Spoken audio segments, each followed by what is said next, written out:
Good evening, everyone. Good evening to my colleagues and staff.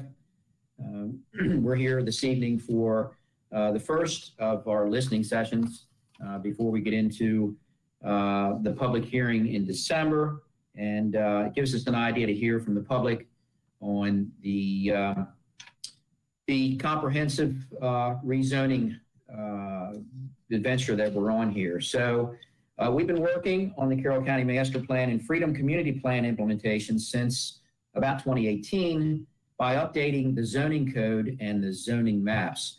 So tonight we are here for your Board of County Commissioners to listen to our citizens regarding the next phase of this effort as it pertains to the commercial, industrial, and employment campus by request mapping. With that, I'm going to hand it over to my colleague, Commissioner Rothstein, who is our liaison to the Planning and Zoning Commission, just to give a brief background. Commissioner Rothstein, good evening. Sounds good, and good evening. Jim, if you want to, hide yourself, I don't know if you want to stay on or not, or if it's just the commissioners at this time. So, Okay. Thanks. Hey, so I am the ex officio on the Planning and Zoning Commission, and we've had 8 sessions covering 29 properties by request of property owners to look at their properties on whether they are zoned properly or not properly in the industrial, commercial, and employment campuses. During the sessions of the commission, decisions were not made, only recommendations by the Planning Commission to then go forward to us, the Board of Commissioners.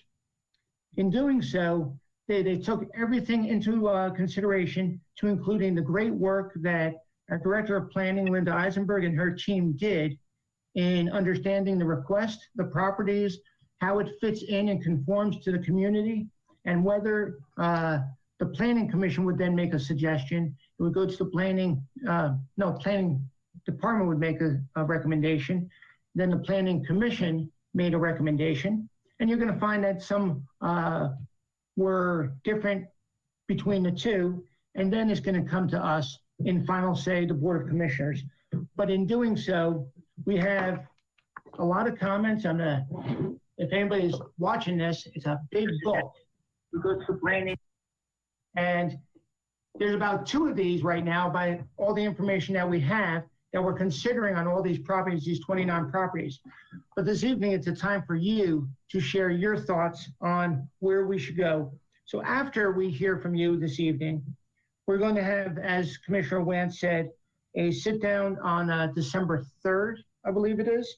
And then the commissioners will review all the comments from that book that I just shared with you. So you don't have to be here tonight making comments. You could do it tonight. Text, email, write it into us, and we will capture it in the book and make the considerations, and then discuss them amongst the 5 of us.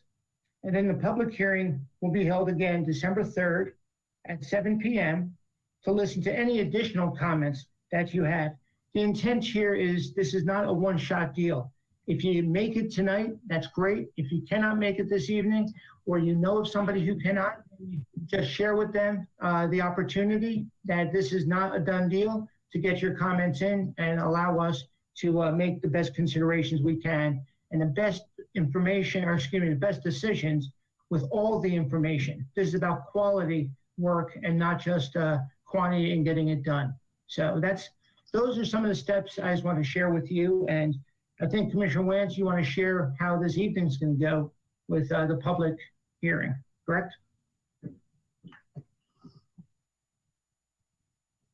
Yeah, that's correct, Ed. Thank you very much. So we've become quite savvy with our virtual presentations here. So, and I know my colleagues well. So please remember, folks, that just because we're not sitting in a room somewhere where you're able to get up and talk in front of us, again, I know my colleagues well, and we're going to take down every comment that's given tonight, along with those comments that we've already received, and we will take all of these under advisement. So a reminder, this is not a debate this evening.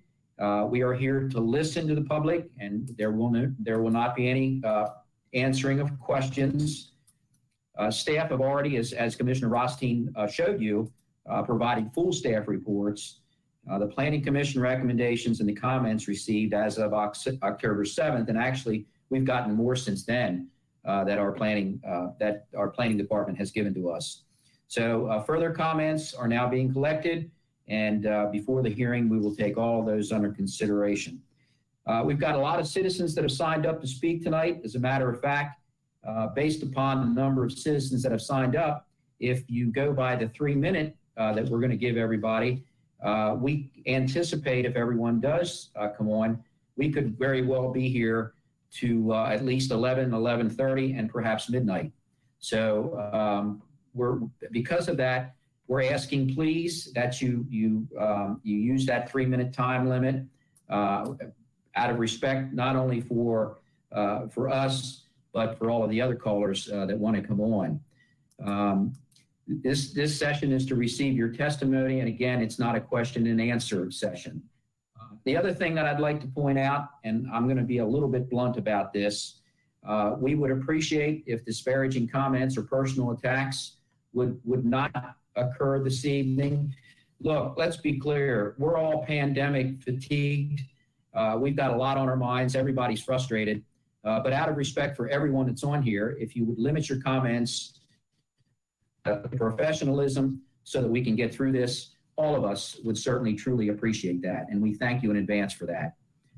With that being said, I know our Director of Planning, Linda Eisenberg, has a list of speakers that have previously registered. And I'm going to turn it over to her to call them by name, and that way we can get rolling here. I will also point out that for those that are joining us virtually with the computer, when you come on to speak, if you would then, after you get done speaking, turn your monitor off, that'll help with the bandwidth issue here, because sometimes we get some technical difficulties when we got a huge group like this to manage.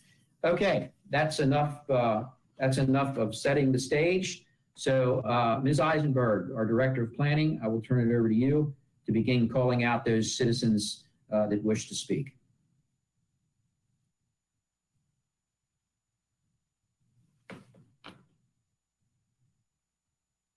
And hopefully Linda's still on here. Linda, are you on?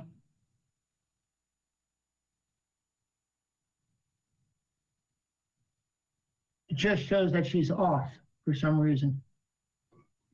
Okay, Mary, are you on? Mary Lane?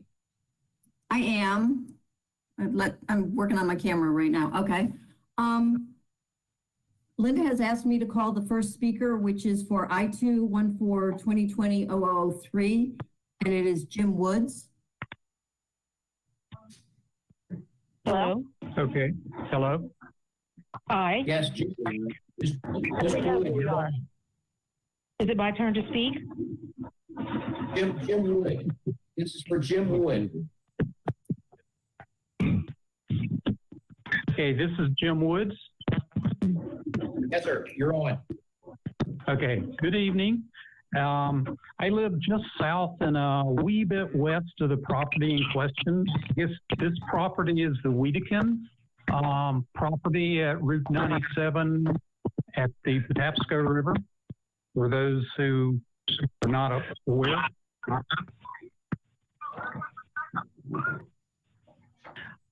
I would suggest a site visit to assess the actual conditions of the property. The majority of the acreage is extremely steep slopes dropping to the railroad tracks in the south branch of the Patapsco.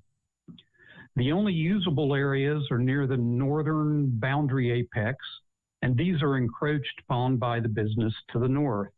And you can verify this on the aerial photo, which is page 4 of the individual assessment staff reports, and also the environmental constraints map, which is page 13 of the same report, which is the online report that you all put out.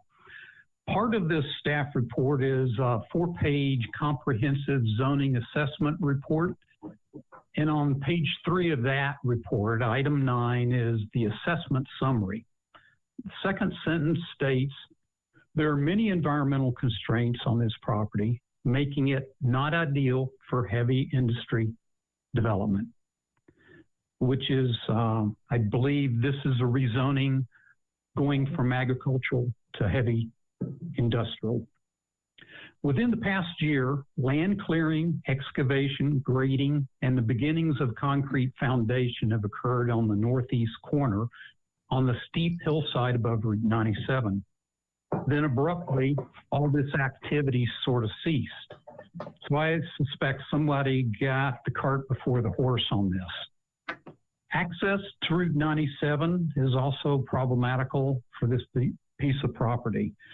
Route 97, adjacent to this property, drops sharply with steep embankments on both sides.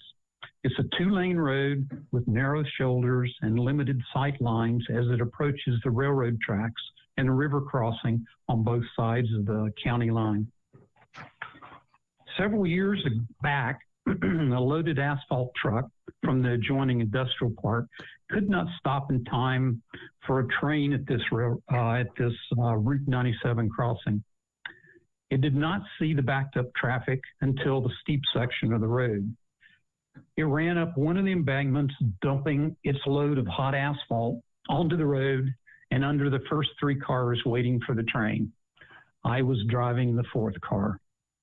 So I suggest if you must rezone this property, change it to conservation, which would match the properties to the east and west along the river and support the Patapsco River watershed. Thank you very much.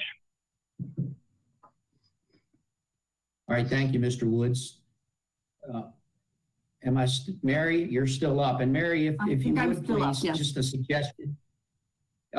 a suggestion, instead of the number, or in addition to the number, give us the name of the property too, so that we know where we are with this. And that'll help with everyone. And to all of those that are on this call, would you please, everyone, please mute whatever device you're on until your name is called, and that will help us with our bandwidth. Okay? Thank you. Mary, next caller. Okay, the next caller is also for 0003, which is the Wedekind property, and it is Clark Schaefer. Good evening. Clark Schaefer for the Wedekind property. I obviously heard Mr. Wood. I'd like to point out that the property at issue is part and parcel of the Arbor Valley landscaping parcel. And as the planning staff and planning commission report states, this is master planned for its proposed I2 zoning. The hidden sort of situation here that's not evident unless you're involved in the development process is that this piece of ground, because of the environmental constraints, would be ineligible for any kind of actual structures, industrial type buildings and developments. Rather, it could possibly support industrial development on the rest of the property that's already zoned by, for instance, forest conservation, water resource protection easements, those sorts of things. And I think that's why it's master planned that way.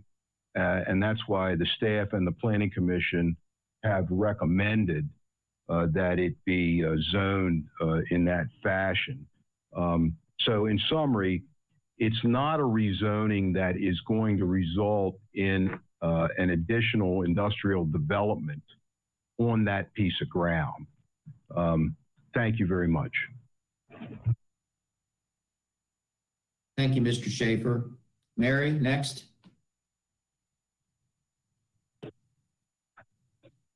So I'll go ahead and do the next one. So we're going to move then. The next 3 properties do not have comments. So I'm going to move to C1042020, Tom Reese. Okay.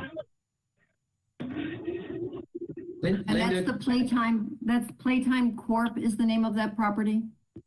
okay, thank you. All right, Mr. Reese.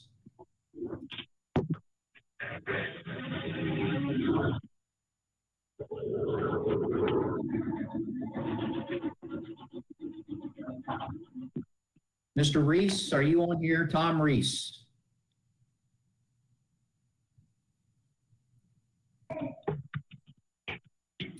Okay, last call for Tom Reese. Okay, Linda, what's the next name? So property I-10420200008 was withdrawn. You all received a memo on that the other day. So we're going to move on to the next property, which is EC 0420200009. And the request is for an employment campus, and this is KMP Resource. The first caller is John Lemmerman. Good evening, Commissioners. This is kind of lumped in with the two other rezoning applications. So these are my comments are going to apply to all of them, please, except for the one that was withdrawn. Others, I just want to reiterate that all applications are consistent with the master plan and positive staff recommendations, as I'm sure you're aware. All applications are recommended for rezoning from the Planning Commission. Any potential development on these properties will require site plan approval, detailed traffic studies to be reviewed by Carroll County and State Highway Administration, and environmental impact studies to go with that, all ensuring checks and balances for appropriate future uses with ample public input. The site plan process has a minimum of 3 public hearings or meetings relative to that particular proposed use. Although these parcels do not have access to public water and sewer at this particular time, there's many approved uses in these zones that do not require public services. And this may actually substantially reduce the pace of the intensity of the commercial industrial development, which should help address some of the issues raised by some citizens on these properties. I'm not going to get into, for time purposes, a list of all the uses. But rezoning approval does not mean automatic maximum development. It's a long-term process that will require the right use, the right developer, and the right infrastructure. All applications meet the purpose and intent spelled out in each zone of the county code that they're applying for.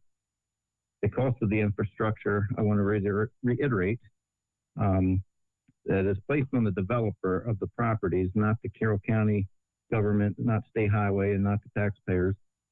And finally, the county will benefit from an increase in its tax base with future industrial commercial uses. Based on many studies in the past, the cost of the county services for industrial and commercial is less than the taxes collected. The opposite is true for residential, where costs of the county services exceeds the taxes collected. So on behalf of the property owner and the applicant, your serious consideration on these 3 applications is appreciated. Thank you. Thank you, sir. Next, Linda. Yes, the next caller we have for this is Philip Edwards.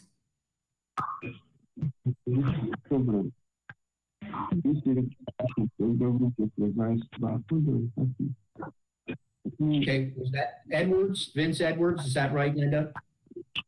Mr. Philip Edwards. Okay. A reminder to everyone again, please. I need you to mute your devices unless you're called upon. Please mute your devices unless you're called upon. Is there a Mr. Edwards on here?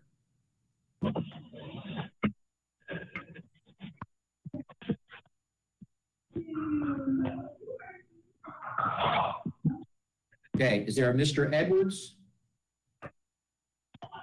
Linda, next name. Next name is Megan Pfeiffer.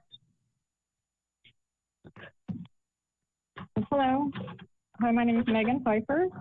My husband and I built our house on Nadine's Court off of Reach Road 15 years ago. We're close to the parcels ending in 12 and 13. In addition to the concerns I'm sure that will be voiced by others about an impact to quality of life, potential well water contamination, traffic, and property values, I would ask that you consider the impact on the stream near these properties that are up for heavy commercial and heavy industrial. All of the rainwater runoff from the proposed acres funnels into the north branch of the Patapsco River, which runs through the town of Carrollton. You can see it as you drive down Reach Road and cross the railroad tracks. In recent years, the flooding of that area was so bad that residents on Reach Road had to be rescued from the second stories of their homes by boat when their homes flooded. If this rezoning goes through with many acres of farmland potentially paved over and roofs of large buildings preventing absorption of rainwater, residents here could be doomed during future heavy rainfalls. We've all seen what has happened with the overdevelopment in Ellicott City over the past few years with catastrophic results. In addition, the Reservoir Technical Group of the Baltimore Technical Council submitted comments opposing the rezoning of agricultural and conservation land as a violation of the Reservoir Watershed Management Agreement. Under the agreement signed by the county, urban development is to be limited insofar as possible in the watershed. One only needs to drive up and down Route 140 to see vacant businesses, rundown buildings, and what appears to be other more suitable land for heavy industrial development. Many businesses have closed due to the pandemic, and the mall sits mostly empty. Therefore, it wouldn't seem that the destruction of agricultural land rises to a level of necessity that could pollute the drinking water for thousands of citizens. These parcels of land are within a half mile from our houses. I grew up in Anne Arundel County, where it's now been discovered that cancer-causing chemicals leached into the groundwater and impacted private wells from a military site 17 miles away. My mother is now dealing with a second type of cancer that she was recently diagnosed with. Obviously, there's no way to know the cause exactly, but I'd like to give my kids a fighting chance by not having them grow up next to a heavy industrial site. Please consider the health of your citizens and the environment and vote no on the rezoning of parcels 12 and 13. Thank you. It's Linda. The next person is James Martin.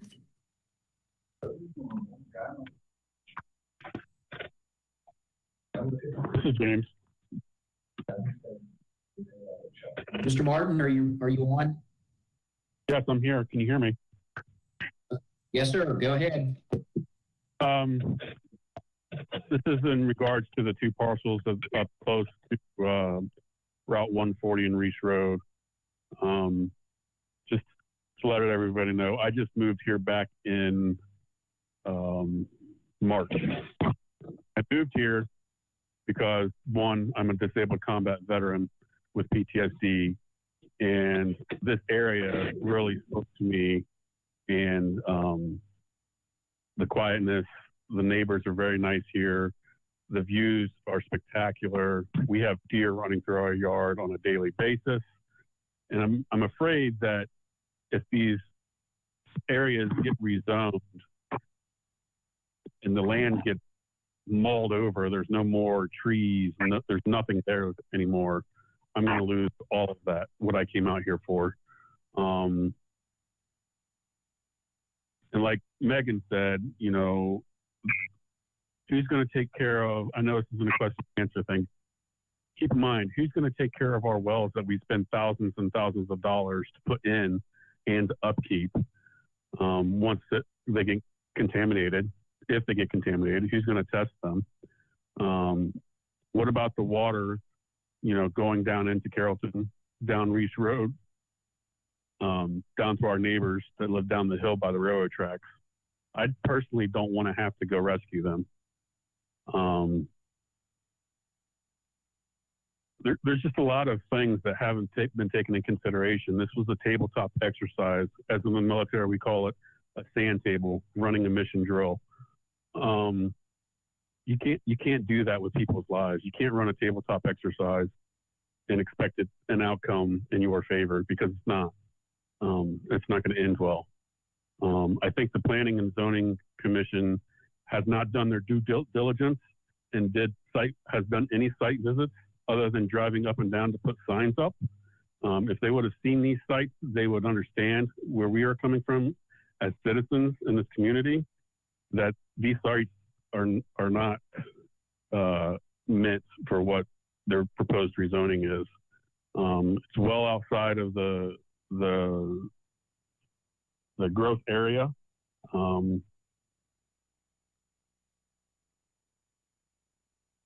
I lost my train of thought. I'm sorry. I'm not a good public speaker.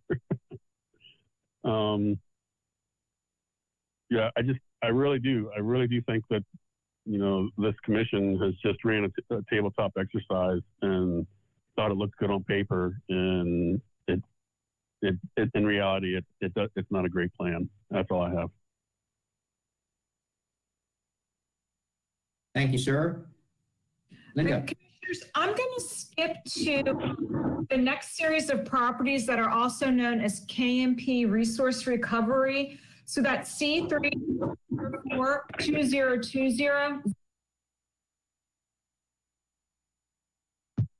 20200013. Many of the same people signed up for all of the properties to speak, so it just makes sense maybe to keep them together and have them give their comments on the suite of properties. So next I'm going to move on to is Jill Popowich.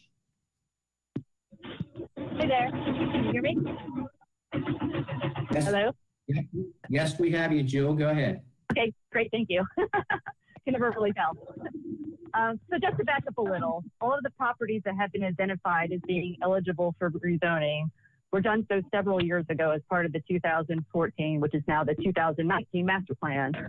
It is this document that serves as the basis for all of the decisions being made today. What I question is, how do we not know about the master plan? Could we have contested the future land use of these parcels then? The recurring theme I see in the master plan is shown adequate commercial, industrial, and employment campus plans to increase the non-residential tax base. I get it. Carroll County needs more money. So let's be like Owings Mills, Ellicott City, or even Towson. A little quick history on each of these parcels. Number 12, Hive Commercial Parcel.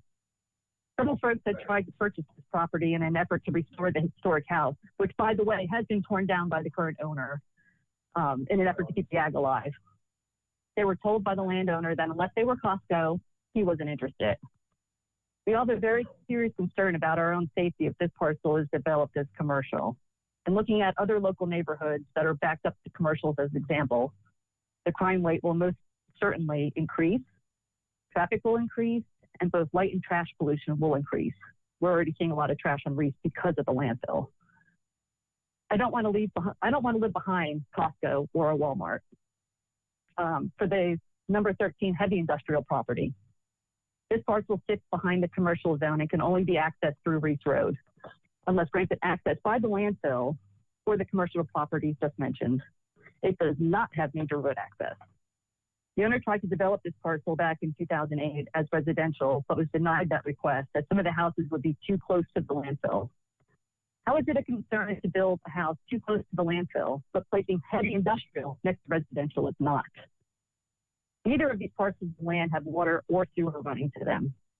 My understanding is the city of Westminster does not have the water to give these parcels, and there is no plan to extend the services. For the county staff assessments reports, this is already a concern. How will these parcels be supported? What will happen to our water, our wells, not to mention our property values? We have serious concerns about the possibility of increased traffic and large trucks moving up and down Reese Road to accommodate both of these parcels, as well as possible contamination of our wells and the general blight it will bring to our otherwise serene environment. I do not have confidence that any minimum buffer zone will be adequate enough. I grew up in Clifton, New Jersey. I lived on a street that tractor trailer trucks drove up and down every day to get to a chemical laboratory at the top end, which was called Mild Laboratories. Every now and then there would be a chemical spill, the neighbors would get evacuated. I have vivid recollections of Benoni Spill in the middle of the night. Not a fun place to be. This is not the life I want for me, my neighbors, the environment, or the next generation. I've been there. I've done that. I do encourage you all to visit these parcels for yourselves before voting on rezoning. I think that would make the world of difference. Thanks. Thank you. Linda? The next speaker is Lou Madar.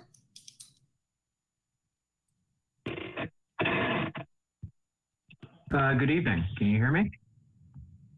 Yes, we can. Go ahead, Lou. Good evening. I live at the corner of 140 and Reese Road, so the property is actually right across the street from me. And I do have the same concerns that a lot of my neighbors do about the buffer zones. My property obviously is going to be a little more affected by that because my driveway would be facing whatever goes there.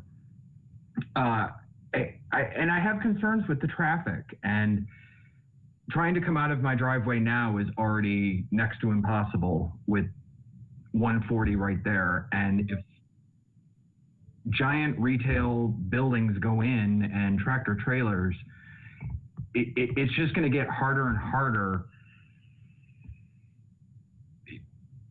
for my own personal life, honestly. And, you know, I didn't move out here with the expectation that this was going to happen. And actually, when I bought my house, I was guaranteed by the previous owners that it wouldn't be. So I was a little shocked when I started getting some of these notices. That's basically it.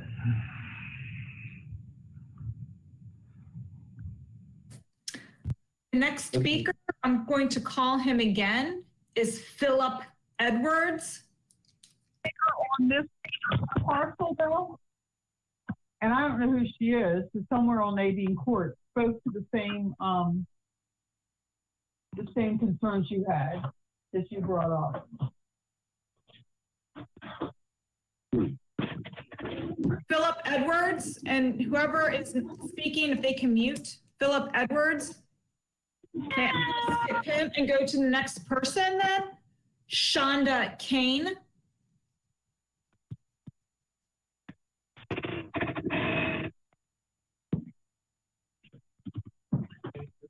No, I'll wait till you get out of there and I'll get my own. Thank you. Shonda Kane.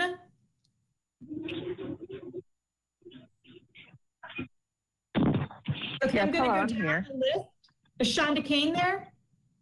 I am here. Can you hear me? Okay, yes, we can. Thank you. Okay, great. Thank you. Yes, my name is Shonda Kane, and I am calling in reference to the parcels on Reese Road and 140. My husband and I recently moved here just over a year ago, and we're gravely troubled by the proposed rezoning of this community and the neighborhood.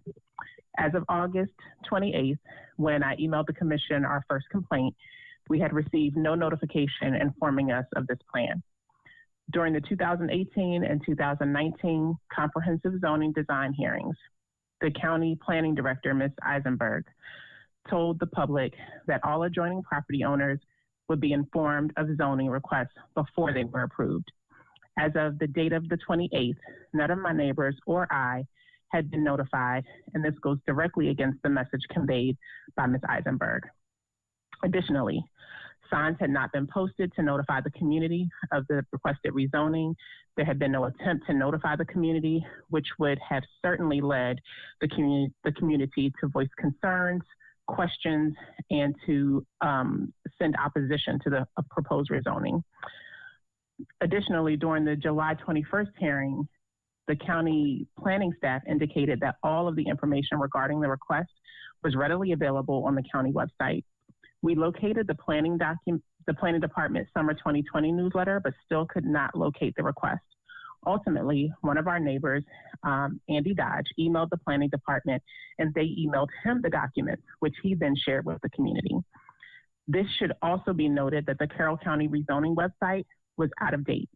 And after this matter was brought to the attention of the planning department, the July and August information was updated on August 11th, 2020.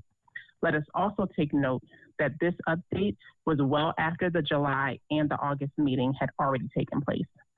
As we are currently in the middle of a pandemic, the Planning Commission and the Board of County Commissioners are conducting all of these hearings and meetings virtually. There's no opportunity for a true public meeting to review and discuss the proposed rezoning changes. This further increases the need to over-communicate with all of the adjoining property owners and the community whenever any zoning requests are considered. Finally, it should also be noted that when the letter was finally delivered to the community, it was also well after August 28th. And I say all this to say that public notification was not given in due time and in accordance with your own rules for us, the community, to be able to voice our concerns and to really be heard. And we feel like we're being heard at the 11th hour. As many of my neighbors have already stated, we personally moved here for the tranquility, for the peace, to be able to raise our children. And I am now starting to feel like, had I known this up front, that I probably would not have moved here, because it seems like our way of life is in danger and in jeopardy. And of that, I take the utmost and grave concern and objection. Thank you. The next speaker is Joseph Perry.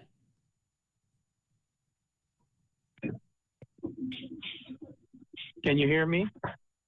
Yes, sir. Go ahead. This is Joe Perry. Can you hear me?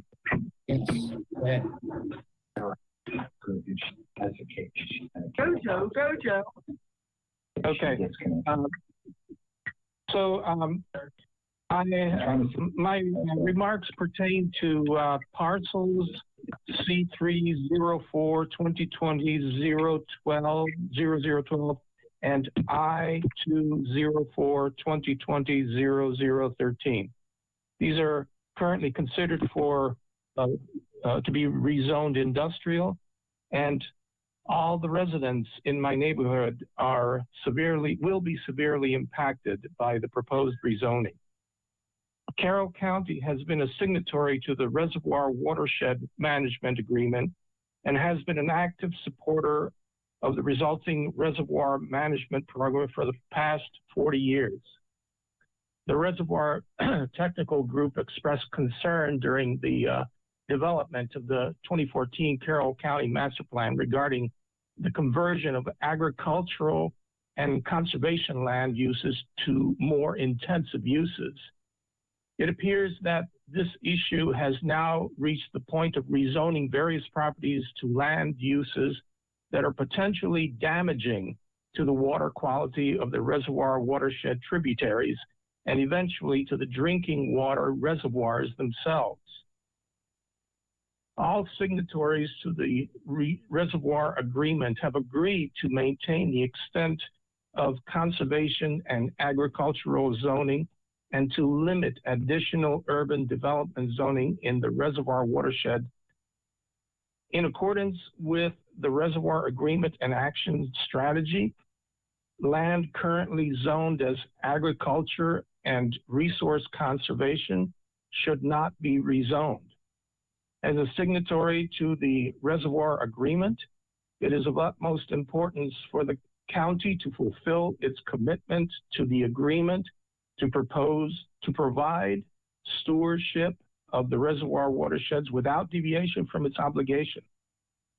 In addition, Carroll County agreed to uphold the reservoir agreement in its contract with Baltimore City for the purchase of water from Liberty Reservoir.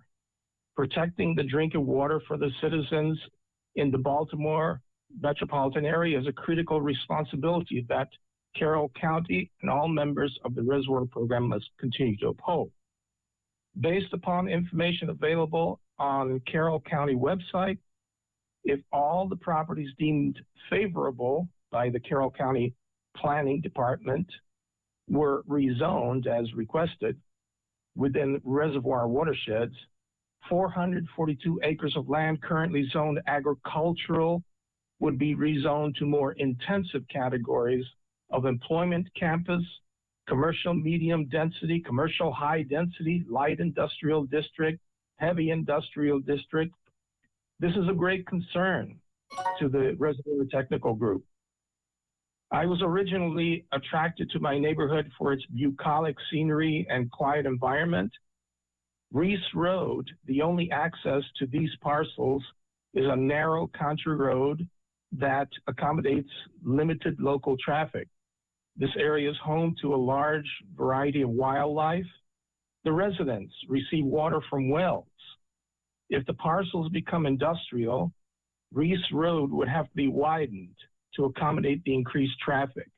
Reese Road would no longer be safe for pedestrians. It would become a busy, noisy street. To widen Reese Road, the front yard of each resident would have to be altered and reduced. Tractor trailer traffic would be intolerable. Please finish your thought, sir. Please finish your thought. I beg your pardon, sir? Please finish your thought. Your 3 minutes has been up. Okay. Well, I would respectfully request your vote against all the proposed rezoning. Thank you for the opportunity. So I'm going to call the next speaker, but just a point of order, if we can really keep it to 3 minutes. We have over 77 people that have signed up this evening, and we really want everyone to get their fair opportunity to say what they would like to say in regard to this effort. The next speaker is Andrew Dodge. Oh, Andy Dodge. Oh, lettuce and tomato. This is the taco salad. Hello, can you hear me? Dodge. Yes, can you hear me? Yes, Mr. Dodge, go ahead. And a reminder to everybody else, please mute your devices if you're not on. Mr. Dodge, go ahead. All right, thank you. Good evening. Thank you for providing this opportunity for public comments on a planned rezoning of the 0012 and 0013 properties, which are close to the proximity of Reese Road and 140. Collectively, these requests involve rezoning 130 acres of land from agricultural zoning to high-density commercial and high or heavy-use industrial zoning. This evening, you will hear many citizens' comments about the lack of proper due diligence and communications on these rezonings, as well as the negative impact of these proposed rezonings on the local community, the environment, wildlife, local traffic, the quality of life, and your citizens' well-being. I am going to focus on the negative impact on traffic congestion. The 012 request involves rezoning approximately 57 acres at the intersection of Route 140 and Reese Road from agricultural to high-density commercial. The 013 request involves rezoning 70 acres to heavy industrial along Reese Road. State Highway 140 opened as a highway in 1951, nearly 70 years ago. Route 140 is a 4-lane highway with a posted speed limit of 55 miles per hour and is a major thoroughfare between Pennsylvania, the northern portions of Carroll County, including Tawnytown, Union Mills, Manchester, Hampstead, and Westminster, the western portions of Carroll County, including New Windsor and Union Bridge, and points south, including Finksburg, Owings Mills, Baltimore County, and Baltimore City. According to the most recent Maryland Department of Transportation statistics, over 43,000 vehicles travel this roadway each day. On peak weekdays, it's about 50,000 vehicles. It is the most heavily used roadway in Carroll County. It is already a very congested roadway. It is already very common to sit along Route 140 and backed up traffic. Route 140 was not constructed to support commercial and heavy industrial development.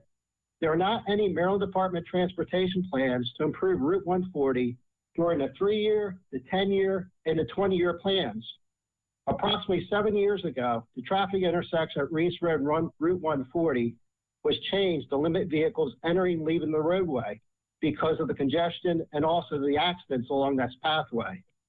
The proposed rezoning would require additional traffic lights to manage access into the high-density, heavy industrial area, increase the number of vehicle accidents on the roadway, and further increase congestion. The proposed rezoning would also further complicate fire department EMT response by the Reese Volunteer Fire Department. I ask you, Why would you approve rezoning these parcels? Why would you further increase congestion Route 140? The citizens of Carroll County want Route 140 be one continuous commercial industrial strip from Liberty Reservoir to Westminster Airport. Do we want Route 140 to be like Ritchie Highway in Glen Burnie or Route 40 in Whitemarsh? The infrastructure cannot support the request for rezoning. I had also signed up to speak for the employment campus rezoning along Route 140, but was not called on.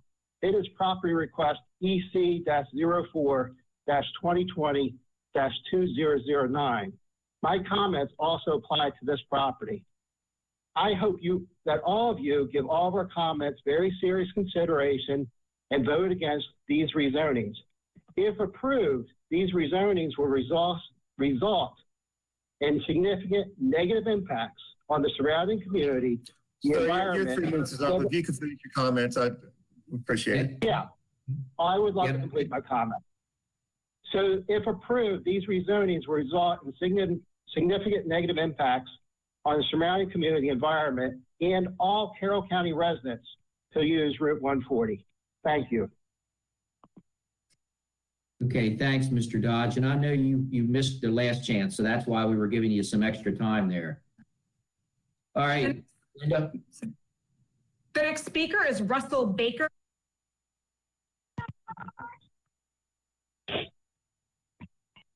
Hello, can you hear me? Yes, sir, go ahead. Yes, my name is Russell Baker. I've lived on Thoroughbred Knoll, which is off of Reese Road, for the past 27 years. Firstly, I do appreciate having this listening session. I know it's a lot of herding cats.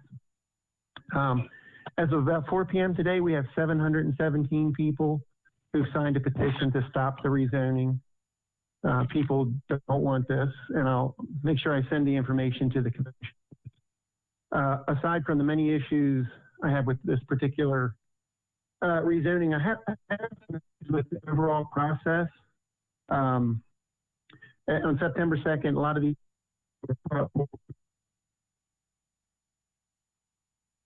traffic, increased congestion on 140, no access to the properties, polluting of critical areas, streams, et cetera, and other issues. But kind of the simple point here is, as property owners, we don't know what's going on.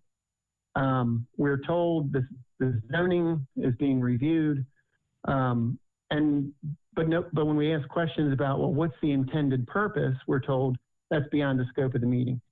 It's again beyond the scope of the meeting today. So of course we expect the worst. And my thought is if somebody would tell us what the plan is for the property, that could potentially allay our fears. We might even be able to get behind the property, the effort or work together on it. For example, I suggested if you put a bar in there, that might win over some people. But seriously, I expect the worst. My neighbors expect the worst, and we see no reason to not expect the worst. You're not giving us any reason to not expect the worst. So given that we can't get, some intended use for the property, our default mode is to fight this, that whatever goes in there is going to be bad and is going to impact us, in a negative way. So, at least until somebody else can come to us and tell us this is the intent of the property and maybe we can get behind it, I, for one, will do everything I can to fight it. Thank you very much for your time.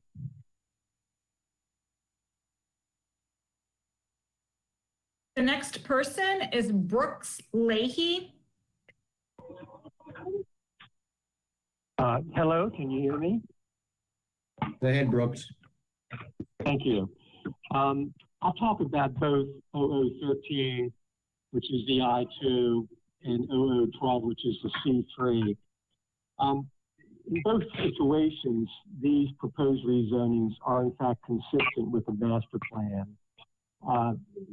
Key element of the master plan is to promote healthy economy and employment opportunities by focusing on existing vacant land that is located, in the major road corridors such as 140. I know there's a lot of fear and concern by a lot of the neighbors But an advantage of having large parcels of this land being developed is that it gives a lot of flexibility to design a development that is less impactful on the neighborhood. For instance, the I-2 property could easily be designed into an industrial park, and there can be protections and buffering and so forth. And it's important to keep in mind that the rezoning only allows for future development. The future development is heavily regulated in the county. So issues people are concerned about, like stormwater management, issues such as that, must be addressed by the developer from an engineering perspective to be protective of the community. Issues such as road access will be studied very heavily by traffic studies that will be paid for by the developer, but designed by the county staff and county engineering. And then the costs and expenses of any infrastructure will be borne by the developer of these parcels. That's true of both the commercial and the industrial. One of the problems Carroll County has is that relative to other counties, we have less industrial zone property and commercial zone property in relation to residential. And quite frankly, residential property, the taxes it generates does not begin to pay for its costs. And the opposite's true of industrial and commercial. The taxes generate help subsidize, frankly, all the residential property, which is where there's a high cost of service. So I know this is, there's fear in the community, but there are strong protections for when development actually gets started, which might be 5 years, 10 years, 15 years. It's not going to happen next month, even if the rezoning happens. And a lot of the community's concerns, will be guarded against in the site plan process. So we ask the commissioners to pass this. It was favorably recommended by the Planning Commission, and we ask that the commissioners accept the rezonings as well. Thank you. Thanks, Linda. Before we close out the properties of Kennel KMP Resource Recovery, which are 9, 12, and 13, is there anyone else on the line that I did not call their name for these properties? Yes, Linda, this is Margaret Faith. I signed up and my name was not called. Okay, I'm sorry about that. Please go ahead. Good evening, commissioners. I would like to thank you for the opportunity to speak to you this evening. I have lived on the east side of Reese Road for approximately 20 years. I was born and raised in Howard County amidst a 300-acre farm on one side of me and a 150-acre farm on the other side.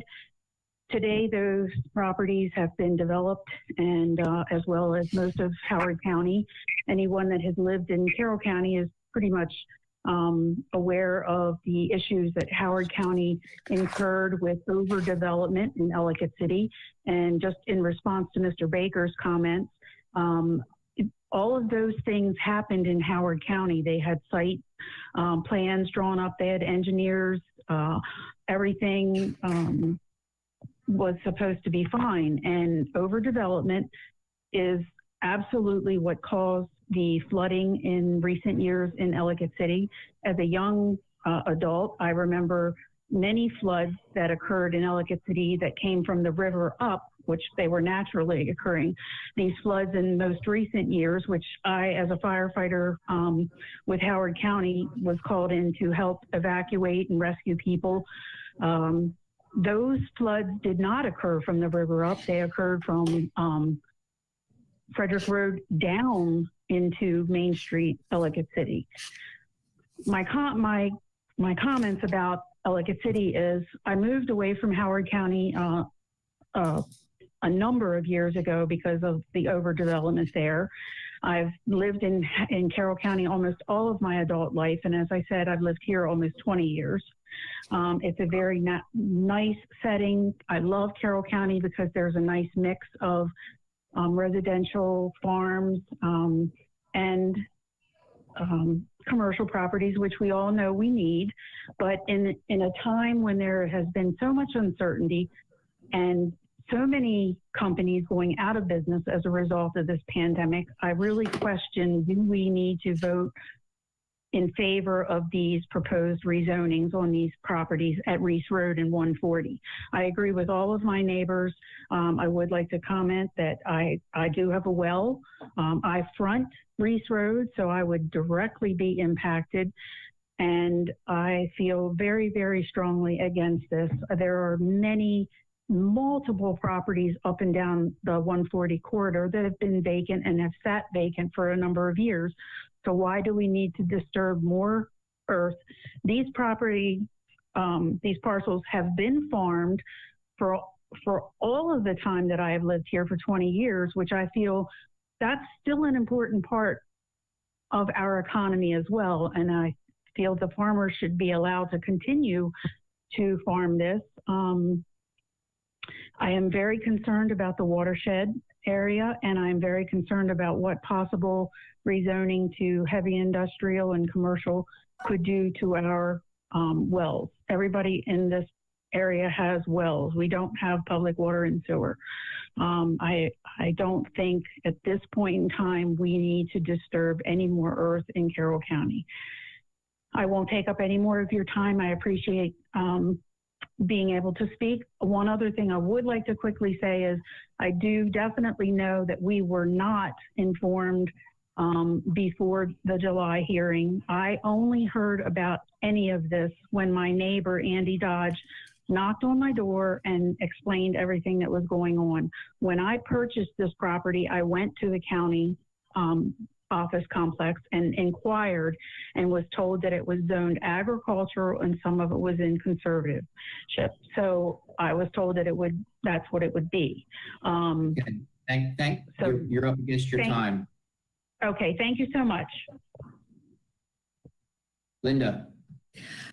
Is there anyone else? We had several people who did not associate a property with their request. So is there anyone else that I missed that wanted to speak about these properties? Weren't many.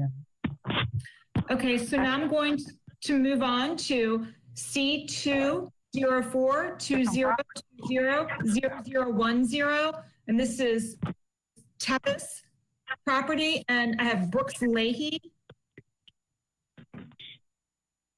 And Brooks, did you want to take the opportunity to speak about both 10 and 11? I can speak on both of them. It's fine. You know. And I'll be very brief. I don't think. Can you hear me okay?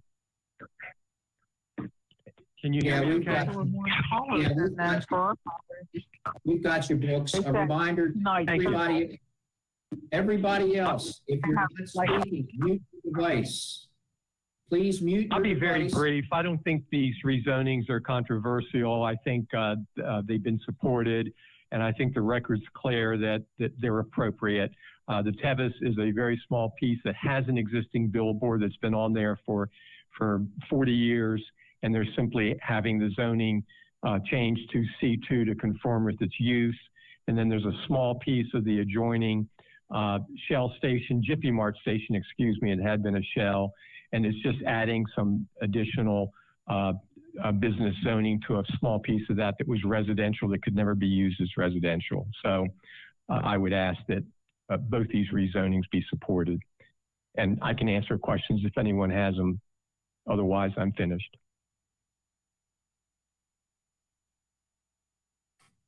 Brooks. Linda?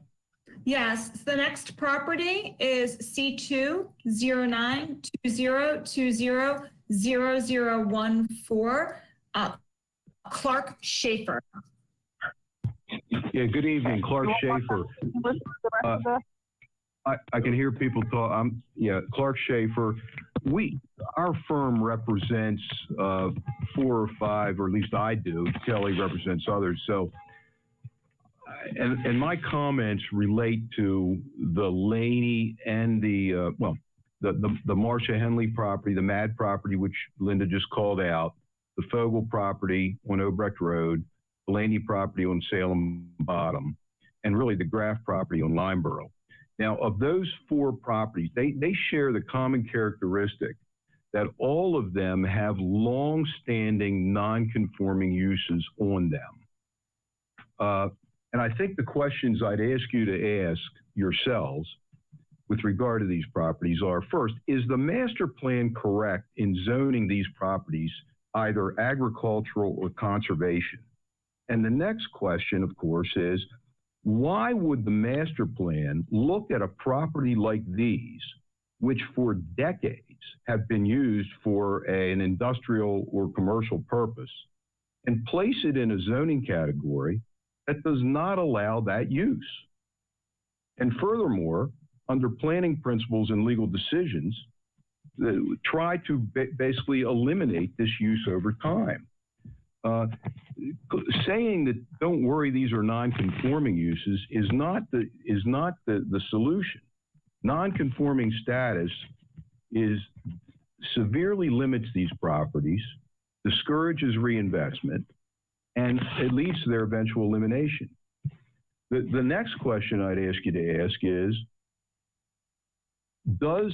when you look at these properties, and I think most of you are familiar with them or will be, does it make sense to envision these properties as better or more appropriate for the agricultural or conservation uses? Some of them are very small. The Laney property, for instance, is 11.4 acres, but only about 6 acres of that is usable.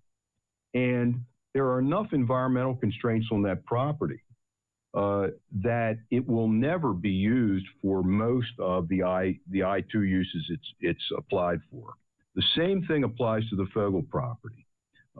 And by the way, these properties are historic uses, meaning they've been there long enough where the neighborhood's well aware of them. I'm not aware of any major controversy from the neighborhood on any of them. Maybe I'm wrong, maybe there's people. And rezoning these properties would encourage an economically productive use of these properties. If they ever did redevelop under their requested rezoning, they would have to comply with all the modern environmental codes, which would probably end up being better. So I don't think you should zone these properties for a category that really discourages future investment in the properties and the use of these properties.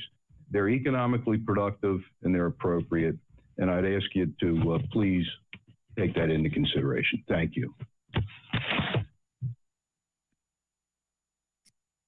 Okay, thanks, Linda. The next property, C2 0620200015.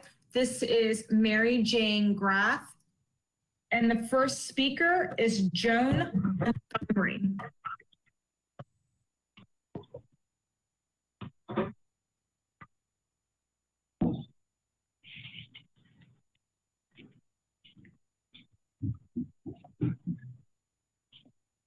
That name again, Linda. Joan Montgomery.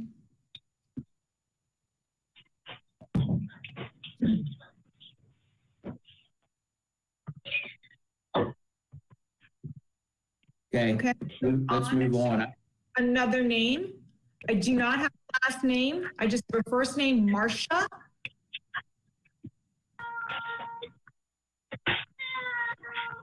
That's Marcia Henley, the owner of the property you're calling out. This is Clark Schaefer. Okay. And I'm her lawyer. Okay. Just called her case, and I made my comments in general. But with regard to that particular property is on Old Liberty Road. It's the old Gartland Plumbing property. It's been there for eons, decades.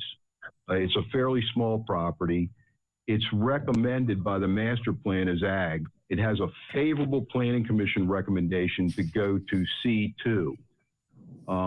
It's located on Old Liberty Road, which is basically an access road off Liberty Road, or at least it could serve as such. The property's less than 2 acres, so its use for agricultural purposes, which is what the master plan suggests, is impractical, especially given what's on the property right now. This is a property that the Planning Commission recommended in favor of the rezoning.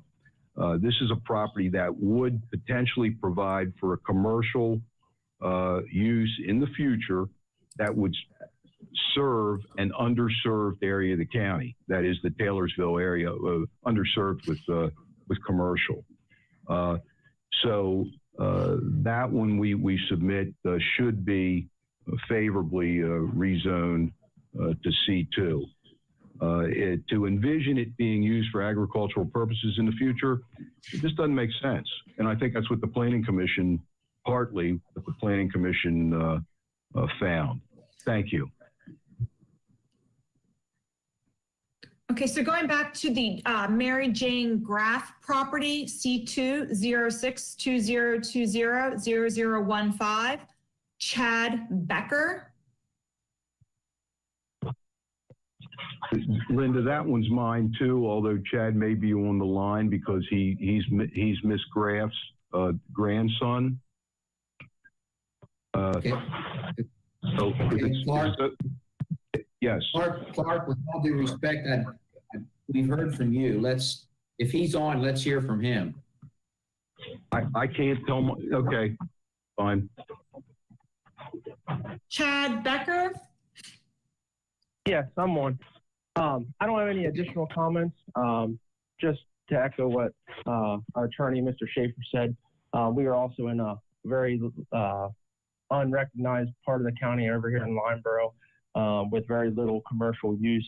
And this property has been in my grandmother's name for decades and has served the community in many facets with other conditional uses that she's had on the property. So this would, to go to C2 would just be making it conforming with what's already being used at this property, serving the community, and which has done so for many decades over here in Lineborough.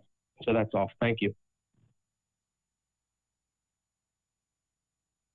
Okay, thanks. Linda?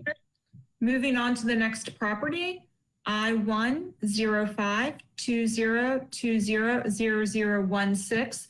This is Fogel Properties, and Clark Schaefer wanted to speak about this property as well. Again, my previous comments, as you know, apply to this. This property was used, I think it was a Kibler contractor's yard way back. It's now Fogel's, and I think most of you are familiar with Fogel, Dale and Dave Fogel and their operation. It's been a Fogel operation for many, many years.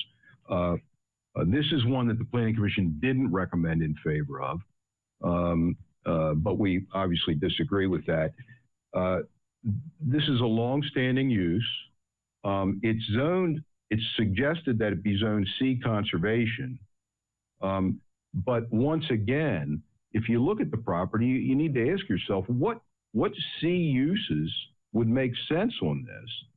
And do you really want to place Fogel in arguably a non-conforming use status that restricts their ability to expand, to obtain bank loans, to improve their property?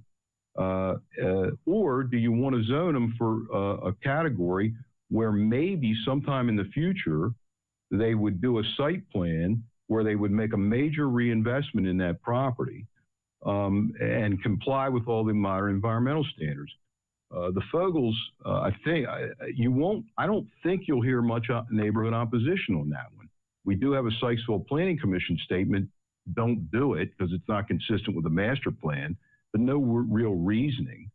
And in fact, the Fogels have been great neighbors down there in terms of cooperating with that the ball fields next to that. And we respectfully ask that you look at the historic use of this property and zone it to the requested I-1. Thank you. Okay, moving on to the next property. There are no comments for C3 0720200017. The next property that has a comment is I2 0920200018, and that is Melvin Laney property on Salem Bottom Road. And again, they are represented by Clark Schaefer. Thank you. Once again, I'll refer back to my comments where I tried to squeeze 4 clients into my first 3 minutes. So now I'll spend a minute on the Laney property in particular. That property is at Salem Bottom Road. Once again, decades of industrial commercial use. I think it was a sawmill to begin with. Then it was the green pallet people had it, or then it was a mulch operation, and that's an environmentally compromised property. There's no doubt about it. And any development of that property would be subject to significant constraints regarding environmental. But of 11.4 acres, there's probably 6, 7, 8 usable acres in there. And Laney's using it now as either conditional or non-conforming. But my arguments, again, are what C ag or C uses do you envision down there? And as you all know, most of the ag or C uses, unless you've got a big chunk of ground which you can farm, are single family residential. I mean, that's 99% of the development, of the value, at least in those parcels. Ask yourself, I mean, can you, with the history of this parcel, do you want to zone it so that you are suggesting you want it for the benefit of the county, you desire that it be used for ag or conservation purposes? I would suggest to you that we'd be better off for the county and for my clients, obviously, if it were zoned to its requested I2 zone, which would, again, don't be fooled by the bugaboo of look at all these uses in the I2. It could be a rubber tire factory. No, it's not big enough. It wouldn't meet the setbacks. It doesn't have water and sewer. So the real uses that might go in that property are ones that would be similar to what's there now. And if they did go in, they would be, I'll just submit to you, better, because they would have to meet your modern site planning and environmental constraints. And the net of it would be better for the environment. It's a compromise now, and it's a compromise because it was recognized as a longstanding use. Appreciate your consideration. Thank you.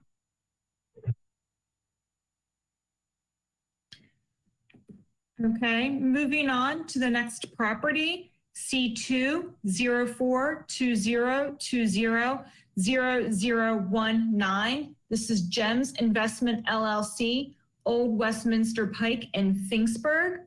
The first speaker is Sophia, and I am not going to be able to pronounce your last name, so I'm going to spell it. Njoku, Njoku. Yes, I'm here.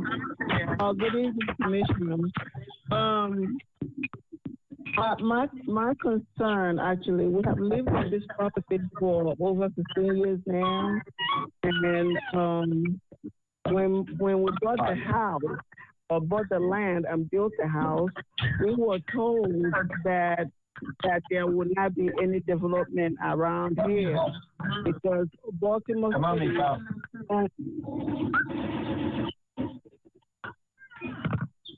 Okay. Because Baltimore City. Hold on, ma'am. We'll stop your clock. Again, a reminder, if you're not speaking, could you please mute your device? If you're not speaking, please mute your device. Okay, ma'am, go ahead. Because Baltimore City owns half of the bushes and the reservoir around here. so there won't be any development around. And now the county is proposing development of an area. Well, we have well water.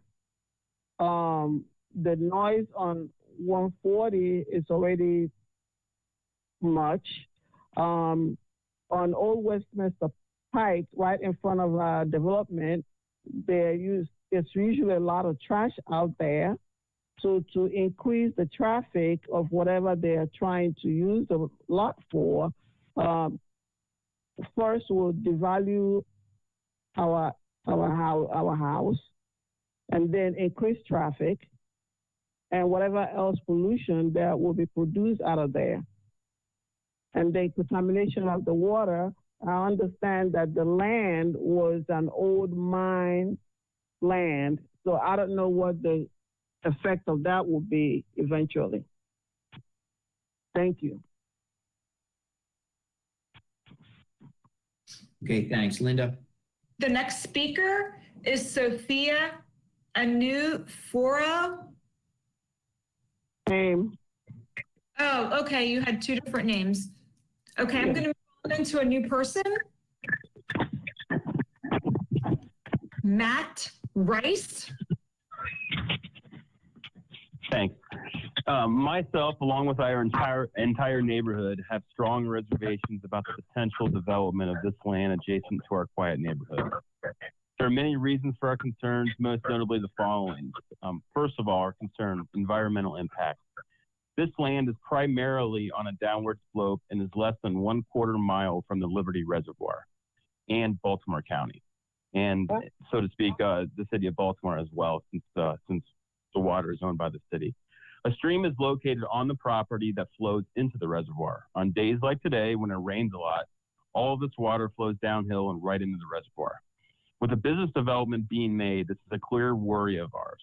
Furthermore, the reservoir and the wooded areas across the street from the property in question belong to the city of Baltimore, if I'm not mistaken. I have begun the conversations of letting the city of Baltimore know the situation and am interested in hearing how the city feels about the potential of a development like this impacting their drinking water. When I find out more information, I will let you all know through the proper channels, through your website and filling out a form and everything. The second concern, increased activity in the area. As mentioned, we live in a quiet neighborhood, but already deal with an immense amount of trash and debris that ends up in our neighborhood and in the adjacent wooded area, that borders the reservoir, from folks who park on Old Westminster Pike, which is where the property in question is, on that property, and venture into the woods and into our private neighborhood. It's bad already, and we believe it will only get worse if there's a development across the street and a development that is accessible from Old Westminster Pike. Again, this is the property in question. The third concern, it's a poor location for any sort of business. I don't understand the placement, first of all, because it's on a sharp downward hill and would be a mess to turn into with the speed vehicles go on this portion of 140. Again, this is on 140 right when you're going downhill, right before you cross into Baltimore County and go by Full Moon. Serious accidents already happen on this stretch of Route 140 all the time, and adding a business of any sort here only makes things worse, or would only make things worse.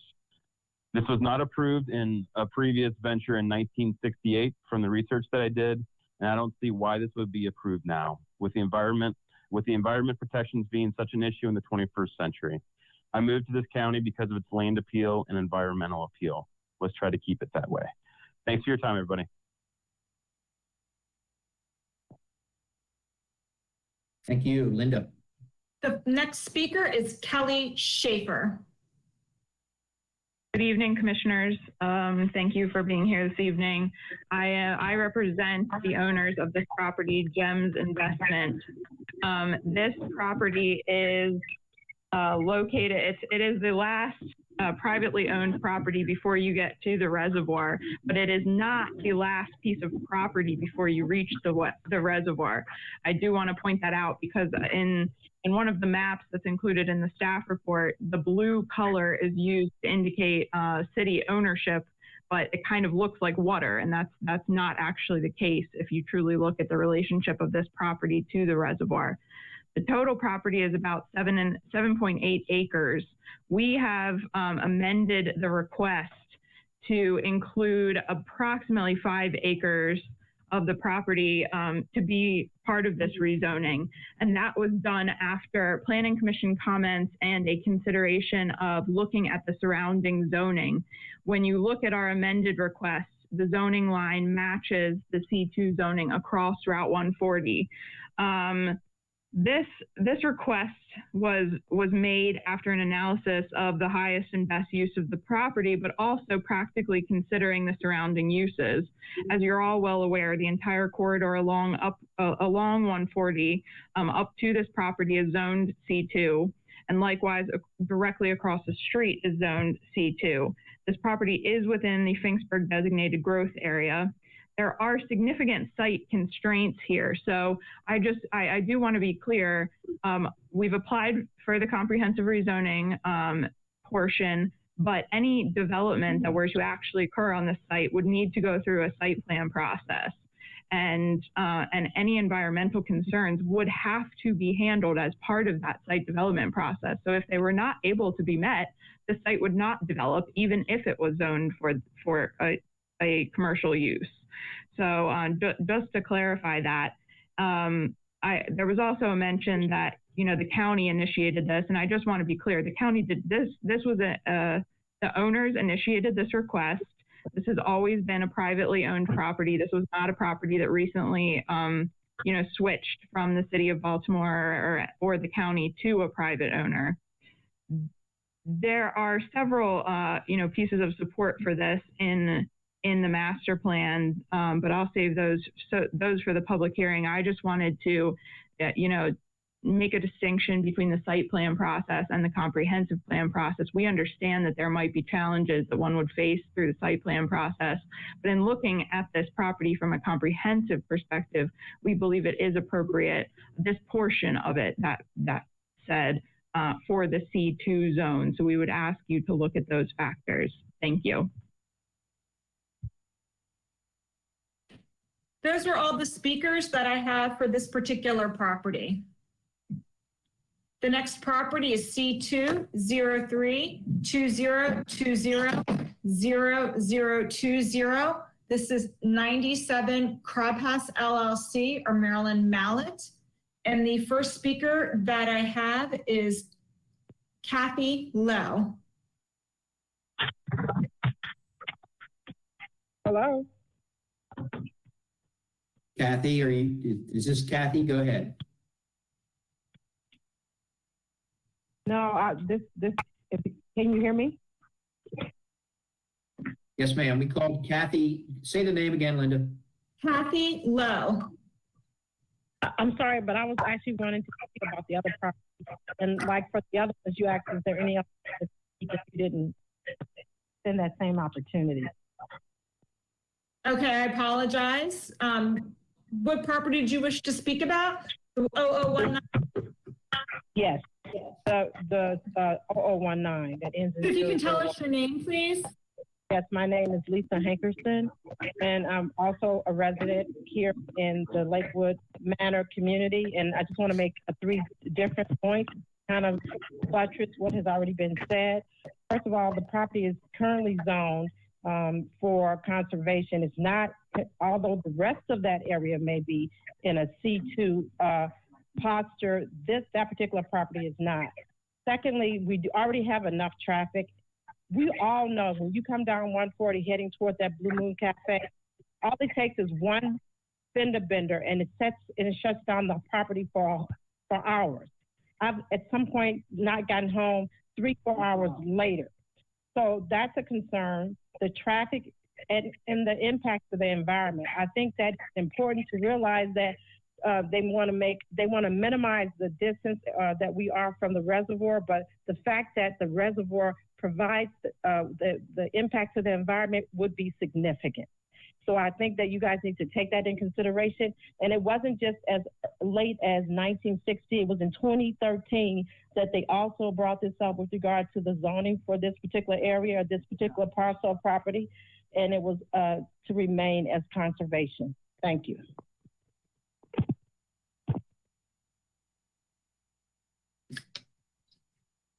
Okay. So and then to Kathy Lowe then again for Marilyn Mallett.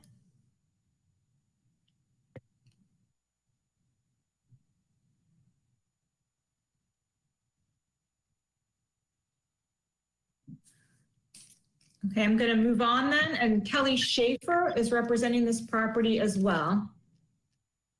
Thank you. Kelly Schaefer on behalf of Marilyn Mallett, 97 Crab House, LLC. Most, if not all of you are familiar with this property. This was formerly known as Gary and Dells. The request being made is from agricultural to C2. This property has a history of non-conforming uses dating back prior to 1965. This is, I would submit to you that this is a desired site for, the current use, which just goes to show, the desire for this to remain commercial.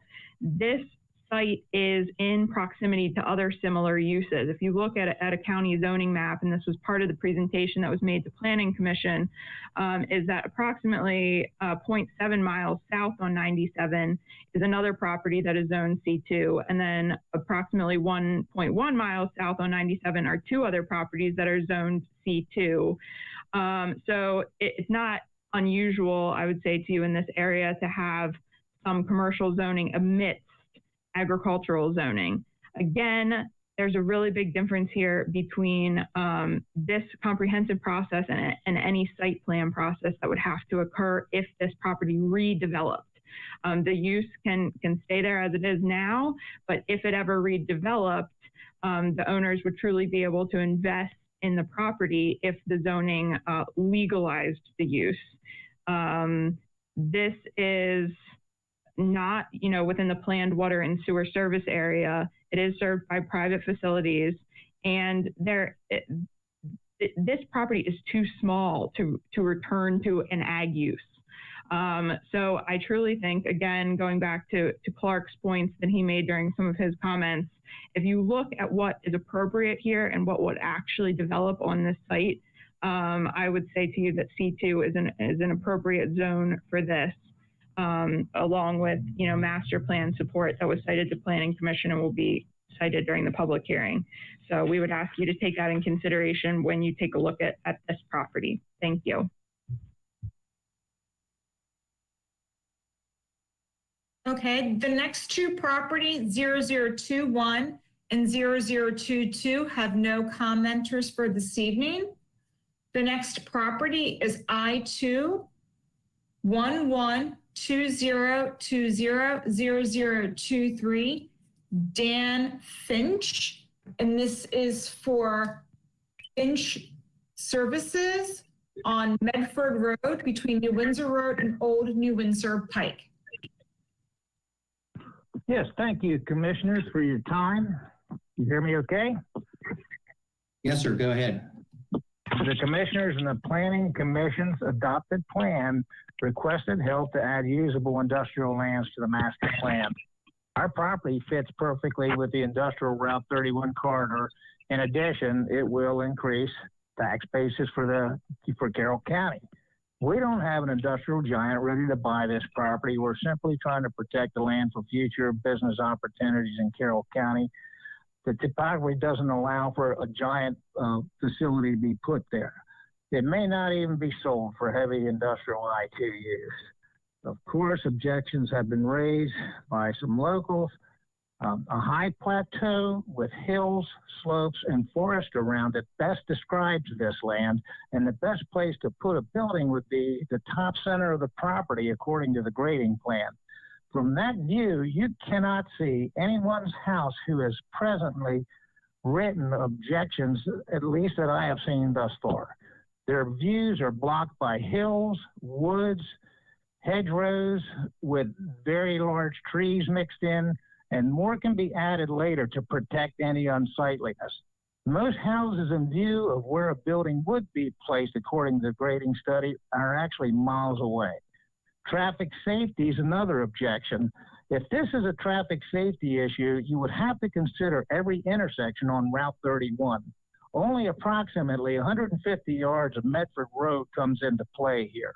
with the right of way off Medford Road, you don't have enough time to get up to an unsafe speed before you have to stop at Route 31, and there's excellent visibility up and down 31 as you pull out. The commissioners may not know that at the provisional plannings and zoning meeting, we did get a unanimous favorable vote. However, 2 members were not in attendance. When the final meeting took place, Mr. Daniel Huff, not at the initial meeting, mentioned he did not want the right-of-way and additional traffic spilling onto Old New Windsor Road. Frankly, we have grave concerns that our supplemental information filed with our by request application through our attorney, Mr. John McGuire, had not been distributed to the Planning Commission by the Department of Planning. Part of that information was a grading study done by Mr. Martin Hackett from Carroll Land Services. If Mr. Huff would have seen this, he would have known access comes off of Medford Road, not Old New Windsor Road. We will be forwarding each commissioner a copy of that package for your review prior to the next meeting. Please consider Mr. Jack Liburn's letter. He points out that our county has a shortage of industrial zone land and larger tracts are needed, which this parcel fits perfectly. He also notes public water and sewer are not necessary, and several buildings along Route 31 currently have private systems. It makes no sense to have a part of our property zoned ag and part zoned industrial, especially since the portion zoned ag is suited better for the business use due to the topography of the land, where the 20 acres of I-2 land currently, much of it's unusable. We contend you would have great difficulty finding a large tract of industrial land with less people affected anywhere in the county. And I thank you for your time. Once again. That's all I have. We have another speaker, Brian Holtz. Hi, this is Brian Holtz, and I live on 839 Medford Road. So I would be directly impacted, and I would be the first property that would border whatever kind of access would be made onto this property from Medford Road. Medford Road is extremely narrow with shoulders with actually no shoulders that the road just drops off. And I cannot understand how, the industrial traffic would fit on that road as well as Old New Windsor Pike. As I said, this land borders both of those roads, and they both have no shoulders. They wind up and down the hills of the area, and Route 31 is not very good for access due to the steep portions, the steep hills on the already zoned industrial portion of this land. The property that we're discussing is in a carbonate rock area, which runs from Westminster through New Windsor to Union Bridge. And, that's a geological structure that makes the water aquifers highly susceptible to contamination and spread into groundwater. This affects our family. And again, we are at the bottom of the hill to this land, and my well is 35 feet deep. And while I've never had any issues with water supply, it's very susceptible to runoff or water that would percolate down because of this type of stone.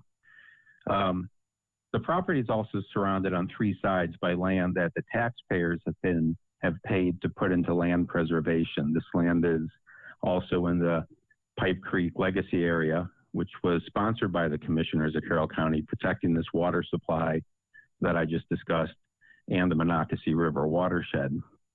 Now, the master plan does discuss, as far as the need for more industrial land.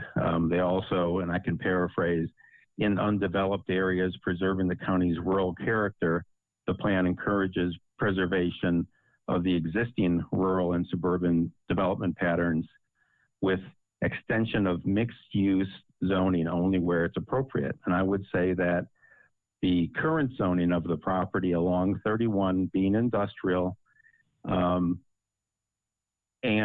the ag portion that is surrounded by property that is farmed and in conservation is appropriate. There are, within 1 mile of this property, already 150 acres approximately of undeveloped I-2 zone land. A number of it is relatively flat and usable, not the same as the property that's in question.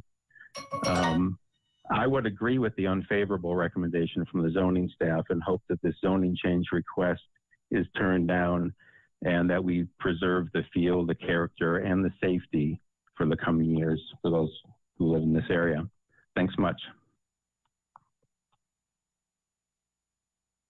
So that concludes the comments for this property. I'm going to move on to the next one, which is C2 0720200024.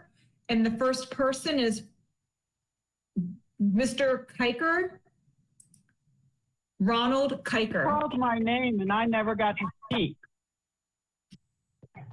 I'm sorry, please identify yourself.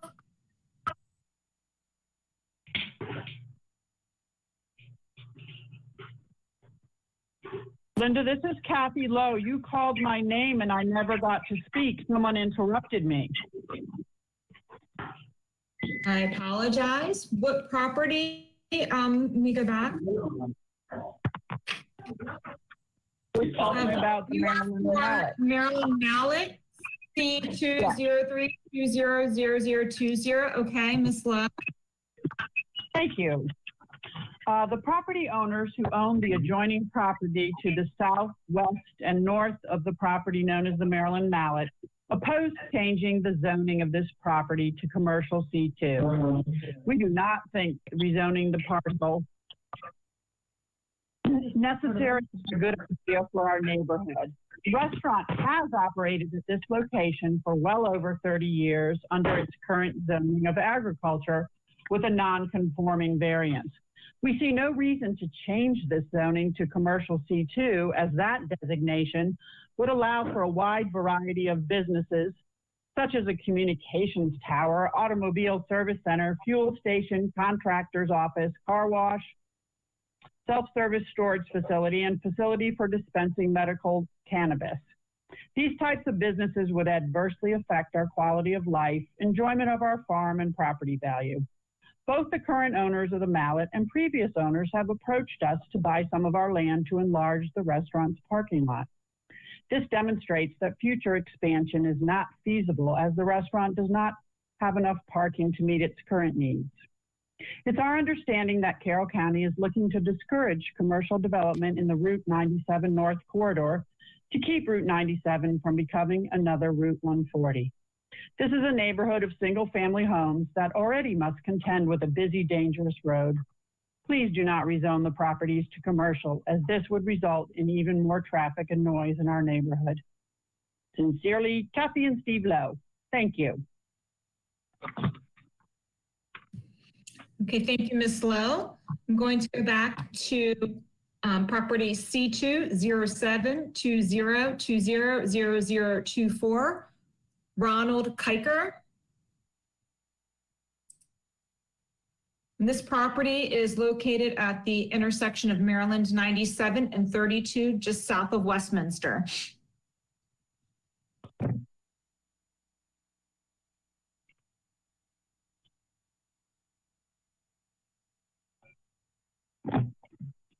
Ronald Kiker.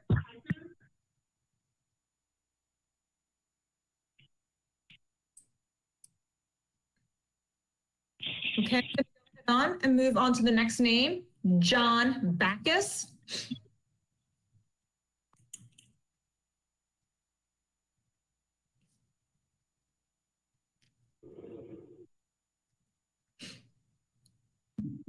John Backus.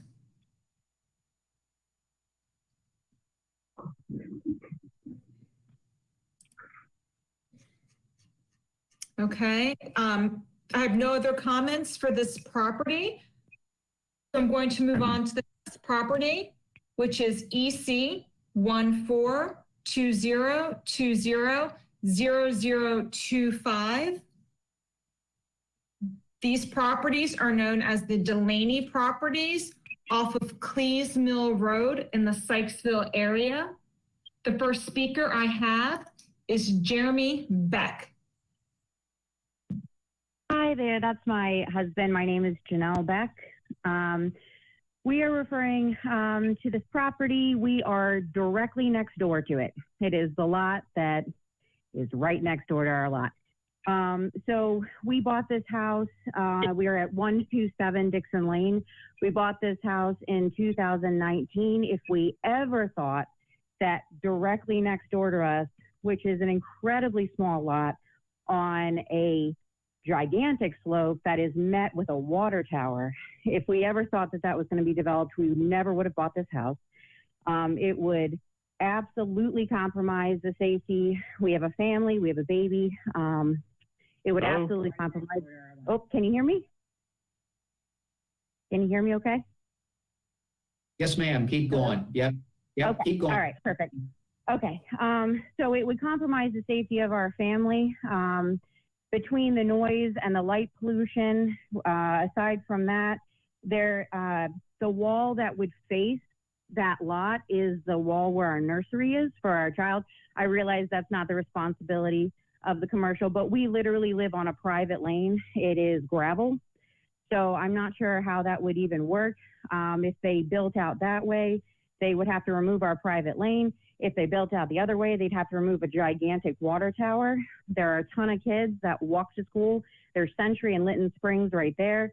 They wouldn't have the ability to walk to school because crossing Ronsdale would be impossible with the amount of traffic that would go in and out.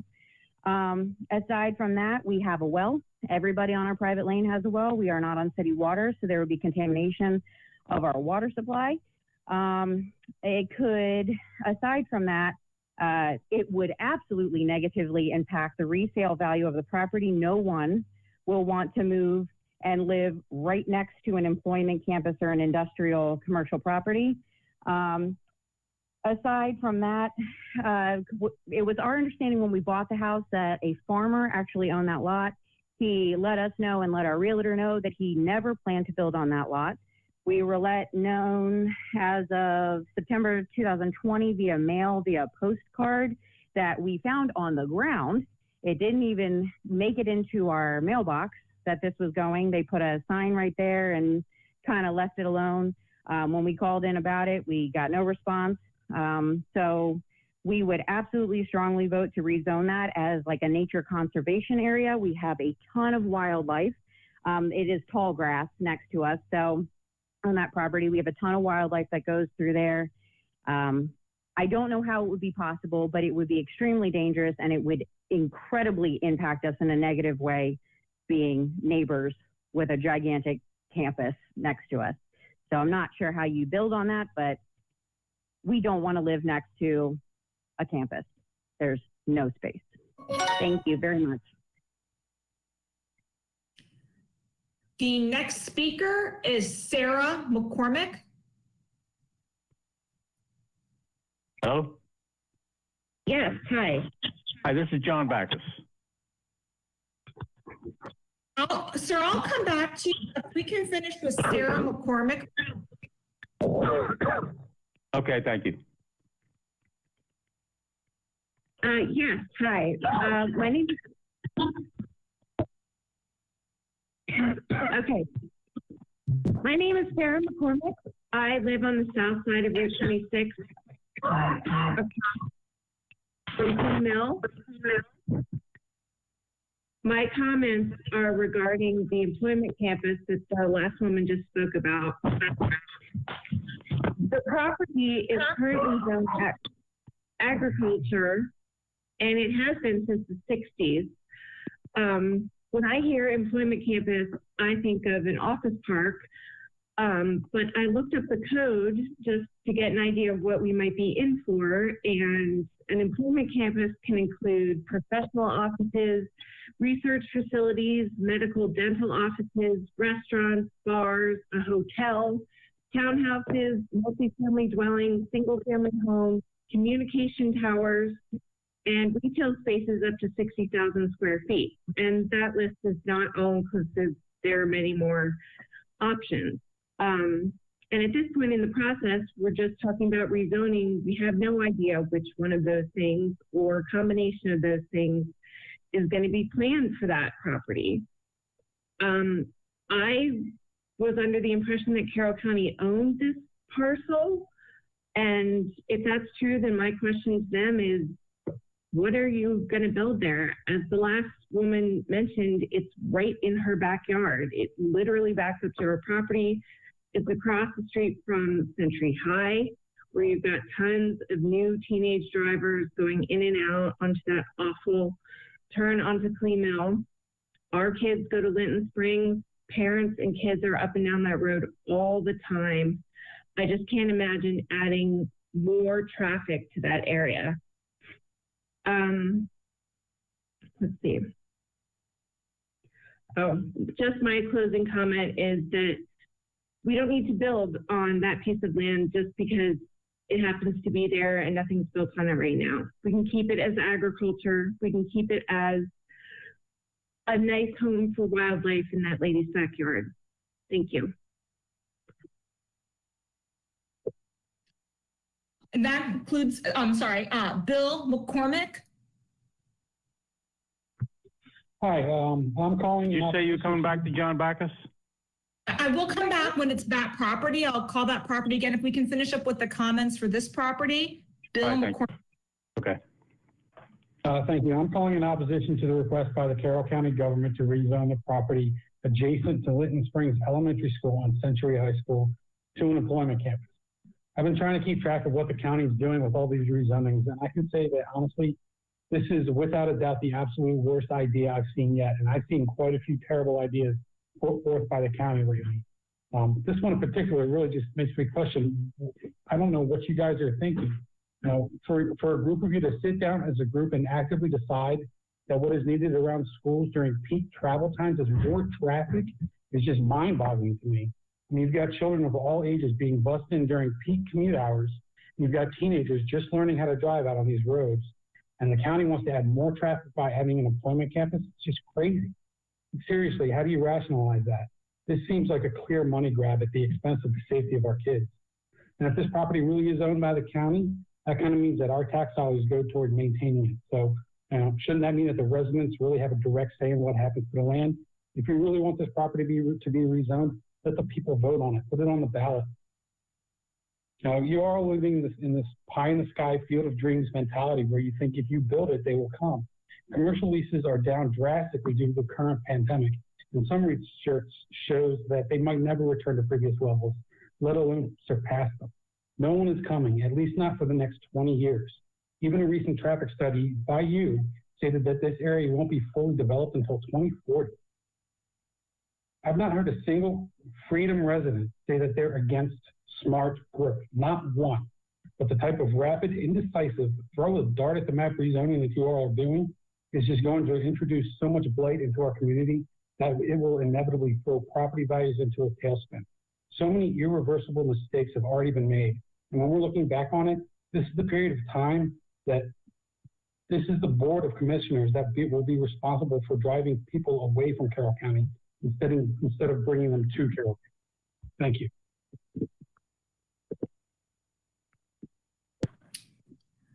That was the last comment for these properties. I'm going to go back to C2 0720200024, which is the property located at the intersection of 97 and 32 south of Westminster, and John Backus.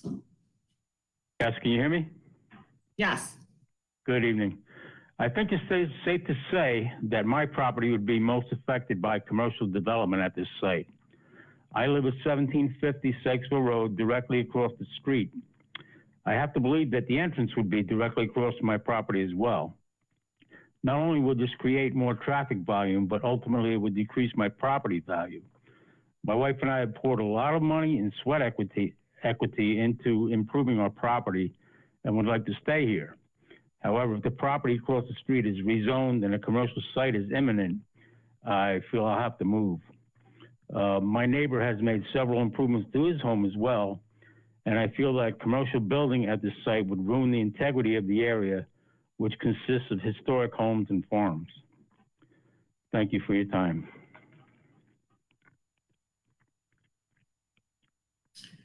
Thank you. There are no comments for no commenters for C1 0320200027. The next property is C2 0520200028, and that is Long Meadow Farm LLC at Bennett Road in Sykesville. The first speaker is Kim Madeha. Excuse me, this is Mayor Rockenberg. When are you calling Mannery property? If it's going to be another couple hours, I'm just going to get off the phone. Are we on the line? Order, and so that property is identified as EC 1320200030. If the commissioners would like to take comment for that now, I'll leave that to them.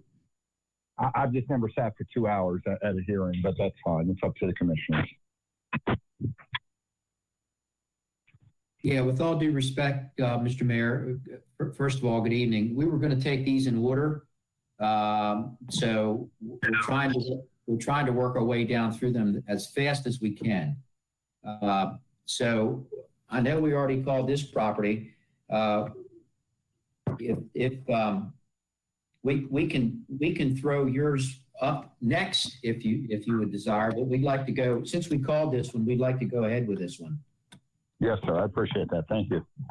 Okay, let's do 2-8, Linda, and then then we'll do 29. But let's go to 2-8 right now and go on with who you called. Kim Madeha.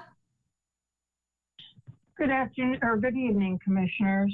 I would just like to comment on the Beatty property for a moment. I listened earlier to your earlier meeting, and I was really pleased to hear Commissioner Wantz speak so much about transparency, because that's something that we've discussed so much during this process with the Freedom Plan. And I hope that you can understand that people are still concerned because we were denied our due process in the previous meetings that were held about some of these properties, not only along Beatty, but along the property along Reese Road. Virtually no one was notified in a timely manner about those meetings, and we did not have our chance to speak. Again, nothing really has changed here. The Beatty property being changed to commercial does not fit with the character of the neighborhood. That has not changed. In the past 40 plus years, the county has allowed all of this residential development around the Beatty property. And why they don't have to conform to us now is really something I don't understand. And to me, this sounds like more of a case of spot zoning than anything else. And that's where you take a small piece of property outside of a big property and rezone that differently than everything that surrounds it. We have, numerous residential, low, medium density housing around this property. No commercial or industrial anywhere. I would also like to mention real quickly, I heard a couple of different attorneys speaking about heavily regulated process here. And I really find that objectionable, because these traffic studies and other infrastructure studies are not done till after there is a site plan, which is very backward from any place that I have ever heard. Also, excuse me, sorry. Sorry. And also, yes, these infrastructures are initially paid by a developer, but that is only the initial cost. And after that, citizens pay for these improvements in taxes for years and years afterwards. Excuse the noise, and thank you for allowing me to speak. Thank you. Okay. The next speaker is Thomas Benson.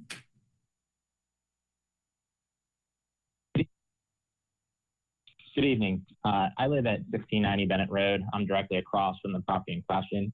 I appreciate your time and consideration. I hope you strongly consider the comments and letters from the community. I spent more detailed level my concerns, and I'll kind of hit some of the highlights.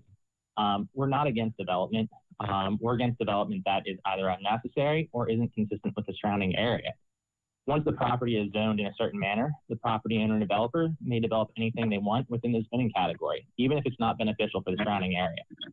If there was at least a general concept for the size and types of businesses that a developer was targeting, that might help gain some support from the community. The whole idea of waiting until after the site plan, it's too late. We can't do anything else to affect change. The statement in the Freedom Plan that the government will not attempt to fundamentally transform communities against the will of existing homeowners and residents, the government will respect the character of the community and its neighbors. We live in a low-density residential area for a reason. It's to escape the busy hustle and bustle. It's to have some peace and tranquility. That is our quality of life. We feel that the initial plan back in 2017 to have the entire Beatty property, all 120 acres, zone C3, when there are surrounding low to medium density residential, was egregious. Some community members feel that this current zoning plan was the best compromise we could get. I think it's ridiculous that there was ever consideration to have 120 acres of high density commercial in that space. Residents did not choose to build homes next to a busy commercial space. The county has allowed the residential development to be built long before there was consideration for commercial development there. The property should conform to the surrounding area. Commercial development is not consistent with the light industrial space to the east. While some commercial development is allowed within light industrial, it is significantly limited compared to any of the commercial zonings. The amount of traffic generated by light industrial is significantly lower than the commercial development. The small residential buffer that is proposed is a minimalistic approach to try to provide some cover to the commercial development. We're concerned that overcrowding at the local schools, especially Freedom Elementary, may prevent the residential buffer from being built. We feel that any commercial development should not occur until the residential buffer is constructed, or at least at the same time. We are concerned that other planned and prospective residential communities will only further put stress on the local school system and may further limit any building of that residential buffer. We're also concerned about impact of property values. The type of people who want to buy homes on larger lot sizes are also the type of people that don't want to live next to a busy commercial space. Are we likely going to see a significant decline in our property value? We are concerned about traffic impact on Bennett Road. Despite the egress being via Progress Way, we're concerned at some point, 5 to 10 years from now, the commercial development will want other points of access. We're concerned that homes in the residential buffer will want access to their neighborhood, which may provide additional access to the commercial development unintentionally. More commercial space is not needed in an area that's not adjacent to major roads. Efforts should be focused towards developing existing vacant commercial lots or vacant commercial lots with direct access from main roads. We recognize that based on the Freedom Future Land Use designations that commercial development is likely a foregone conclusion. We would at least recommend changing the acreage to the lower side of what was requested, 15 to 20 acres, recommend reducing the density to C1, creating natural buffer on the north and east side of the commercial space. We want assurances that no other commercial development is allowed in the future. We would request that no access ever be allowed to Bennett Road, either now or in the future. And we would also request that commercial development is not built until after the residential buffer is built and it's created as part of the residential community. That's all I have for you. I thank you for your time. Thank you. The next speaker, Gary Wyndham. Hi, can you hear me okay? Yes. Okay, so I have several points to make. First, as Mr. Vinson spoke about, the Freedom Community Master Plan has a glaring flaw. I think that flaw is the presence of a C2 medium density commercial intrusion into the currently zoned light industrial property, aka the Beatty property. This places commercial businesses less than 400 feet from the R40,000 existing homes. Now, I'm not talking about R40,000 clustered homes where the properties are actually a half an acre. I'm referring to actual 1 acre residential existing properties. This flaw needs to be corrected in the master plan. It was put in place in spite of strong public resistance. My second comment is that the concept of clustering is, to me, a sleight of hand trick used by the county and developers to weasel less costly homes into lower density zoned areas. It effectively cheats on the zoning designation. In the best of circumstances, it allows roughly the same number of homes to be built as a conventional layout, but in 1/2 of the area. If you want to build a house on a 1/4 of an acre lot, you should have to have it zoned R5000, not R10,000, and clustered. Let's call a spade a spade.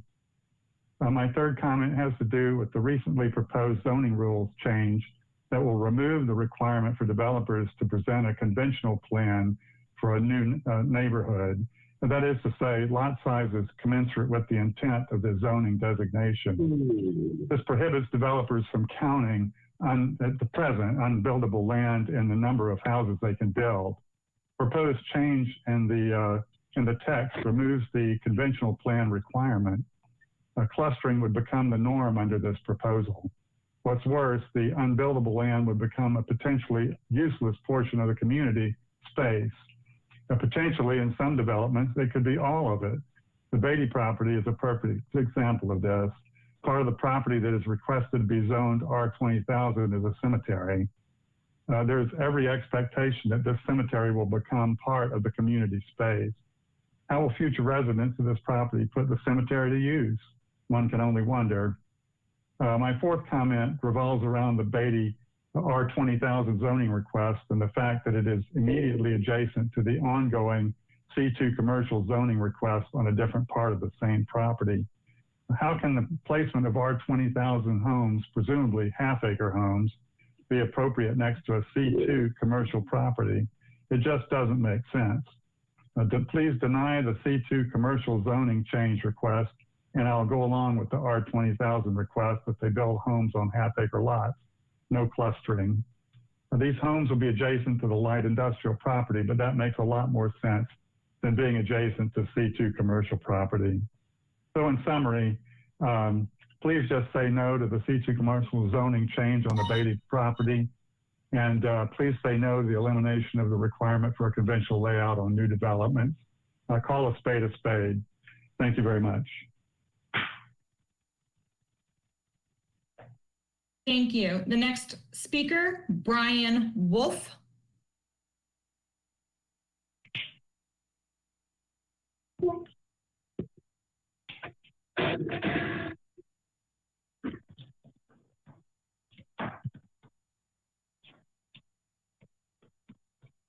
Brian Wolf.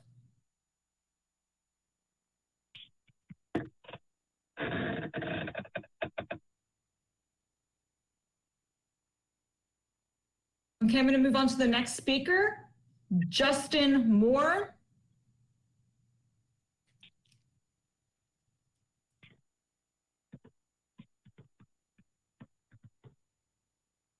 Justin Moore. Okay, I'm going to move on to Jennifer Vinson. Hi, I'm here. So, can you hear me? Yeah, Jennifer, go ahead. Okay.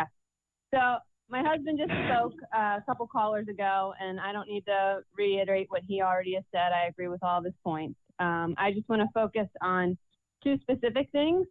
One thing being that I don't believe that the change to C2 is in keeping with the current surrounding zoning.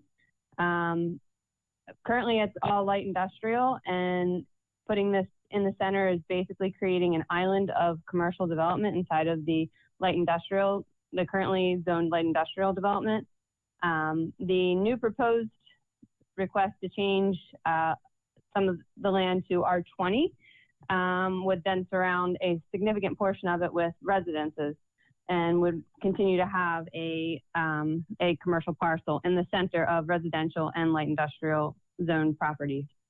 The other point that I wanted to bring up, we talked about it early in September with the Planning and Zoning Committee, is the fact that the R20 request is supposed to be it's a proposed resolution to a lot of the residents' concerns about this commercial development, creating this buffer. However, we are definitely concerned that the residential buffer may have its own difficulties given specifically the issues with the school capacity. I know at the beginning of this year before COVID hit, they were working on handling some redistricting to address some of the capacity issues. And if we move forward with the C2 proposal and rezone and the residential buffer is unable to be built or is halted, how long will we be dealing with commercial development without the residential buffer that was what was promised as mitigation to many of the residents' concerns? So that's all I have. Thank you for your time.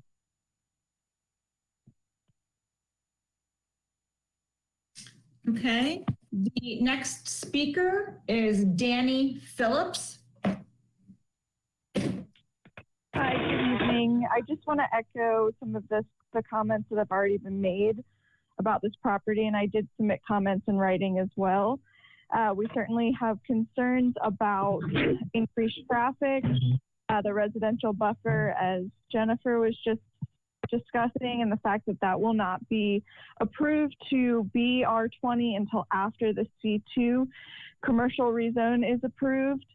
We have concerns about increased noise pollution, light pollution, trash, and obviously effect on the schools, so the school capacity if the residential is built.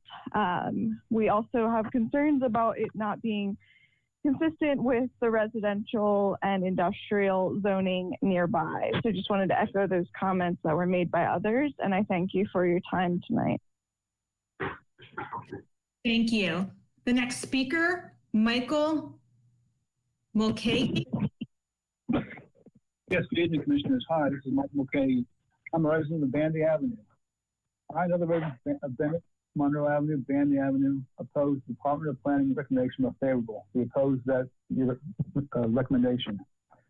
This zoning proposal change was fought with vigor at a rezoning planning commission held in 2018, I believe, at the South Carroll Senior Center.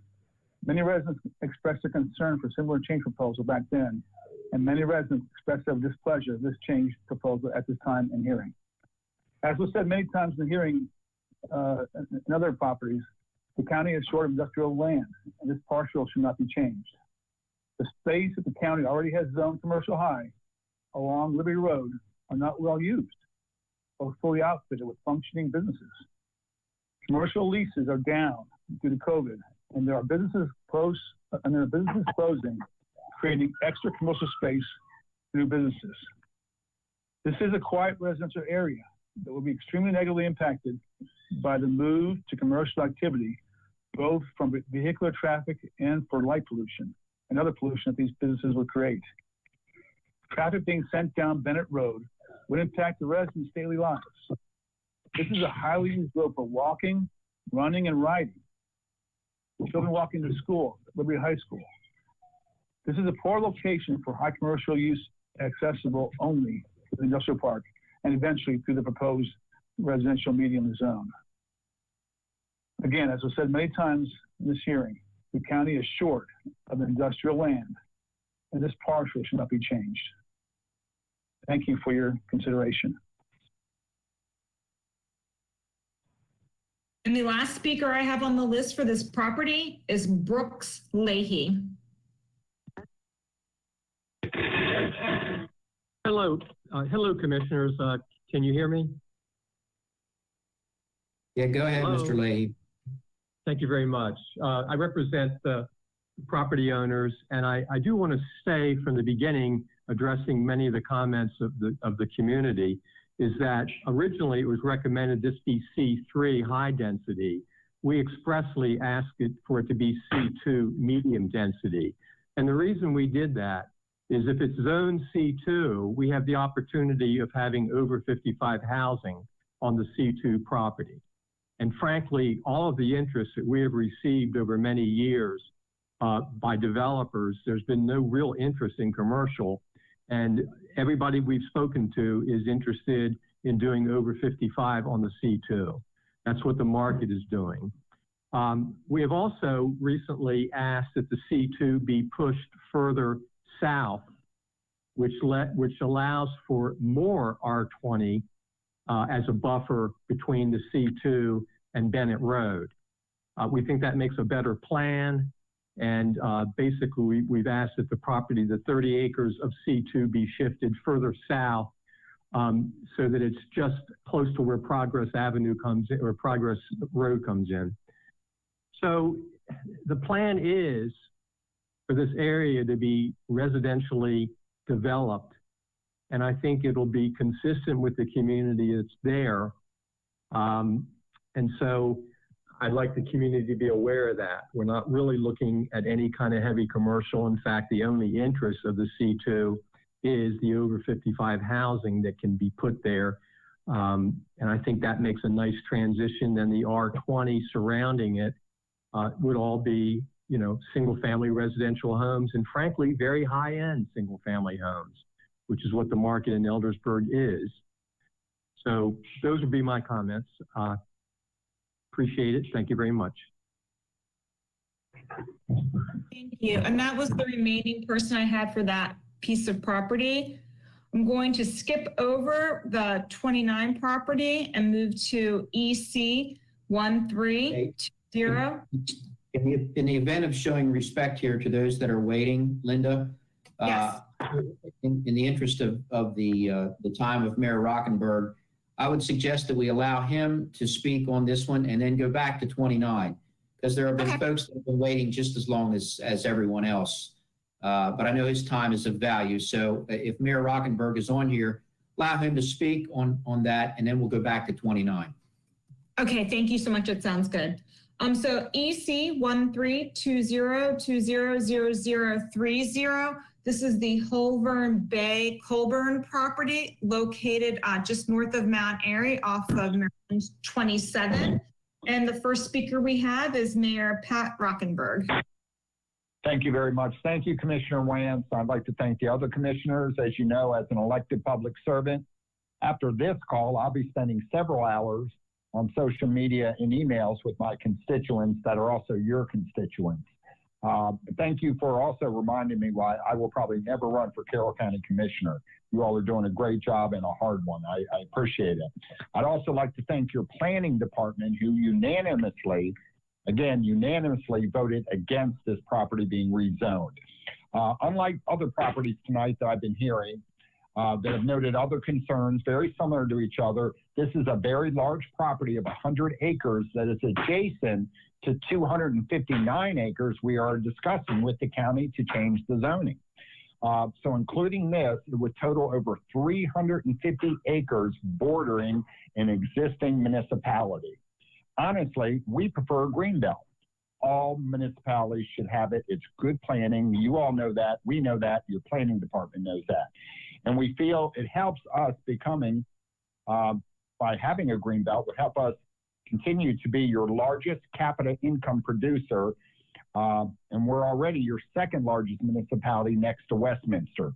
We don't want to connect to Taylorsville, and this is looking awfully close to doing that. We'd also be okay with the 259-acre Leisure Harrison property not being developed. But we understand, unlike on other properties, this is owned by the county and has been transferred to the IDA. So we are discussing this property, although there are serious concerns, and to add another 100 acres is very inappropriate on every level. Add to the additional increases, such as the 100-acre increases, an overall impact to our incorporated municipality. It would have a huge impact on Mount Airy as a municipality. Please follow the recommendation of your planning department, and thank you. I'll let you get back to business. All right, thank you, Mr. Mayor. We appreciate that, and we do appreciate your time as well as an elected official. All right, Linda, if we could go back now to 29 and get back in the order. Absolutely. Please do.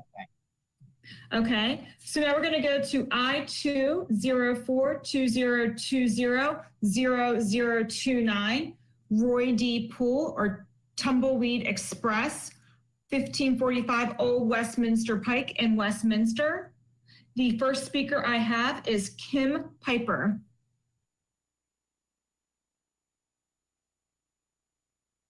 Hi. Hi, I'm Kimberly Piper. My husband Craig and I own the property at 1623 Old Westminster Pike, where we have lived for the last 28 years. Can you hear me? Yes, Hello? ma'am. Yes, ma'am, we Okay. can. I didn't Go see ahead. the clock ticking, that's why. I'm sorry. All right. Well, anyway, we've lived here for the last 28 years. There's one house between our house and the pool farm, with our backyard backing up to the farm. We have seen many changes in our neighborhood in this time. The appearance of Tumbleweed Express just being one. And that's what it felt like. The dairy farm that I moved so close to turned into a busy trucking company with trucks going in and out 24/7. Some are very considerate, others not at all. But still, the majority leave trucks running for extended periods of time. The noise of the trucks running, along with the smell of diesel exhaust, is terrible. The noise from the building where work on the trucks is done goes on into all hours of the night. All in a building that is not zoned for working on trucks.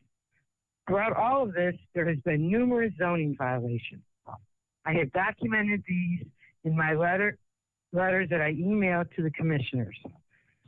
The Planning Commission also has documented these violations in their presentation.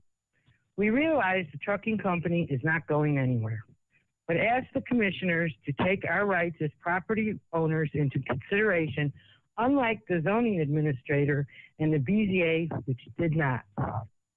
So we are asking for the rezoning and expansion request for the property at 1545B Old Westminster Pike to be denied as the Planning Commission recommended. The non-conforming use has not stopped Tumbleweed Express from building a lucrative business with over 30 trucks. This rezoning is an example of spot rezoning, since only Tumbleweed Express will be benefiting from this change in zoning and expansion. I would like to thank the Planning Commission and staff for answering my many calls and emails and being so very helpful. Lastly, I would like to repeat my request to the commissioners about doing a drive-by of the property. Many that are being considered are close by and could be looked at in a short time. Thank you for your time. Bye. The next speaker I have is Craig Piper.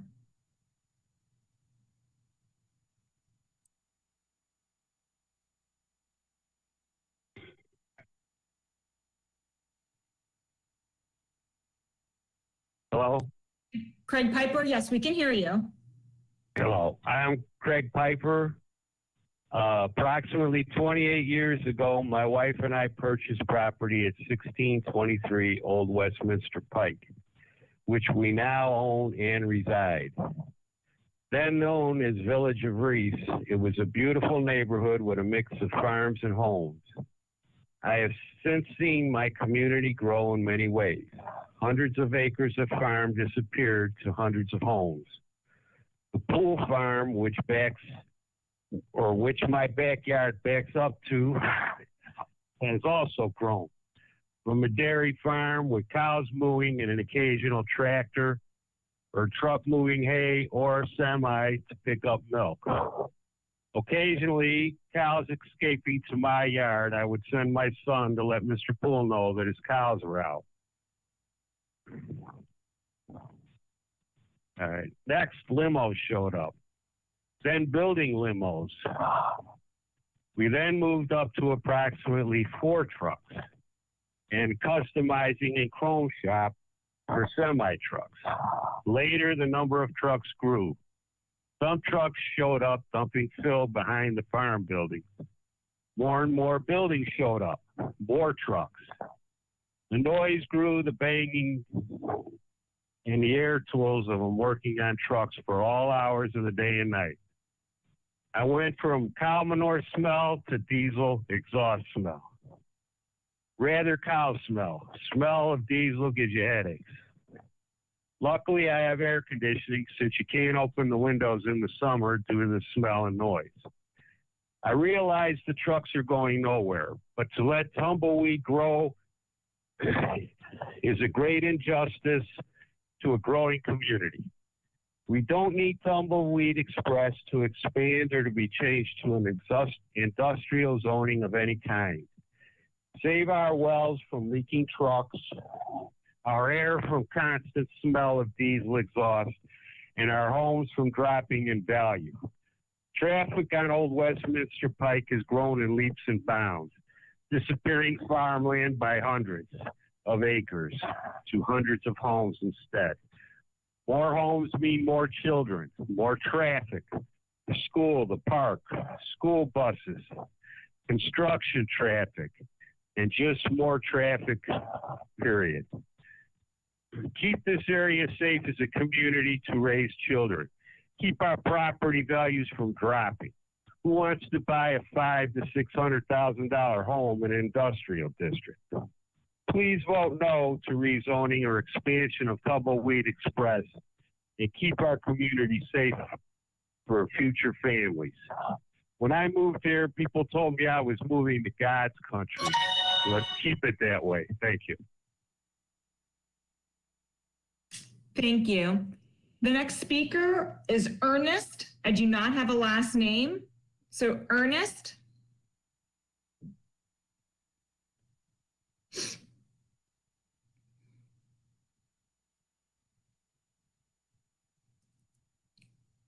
Ernest, are you on the line?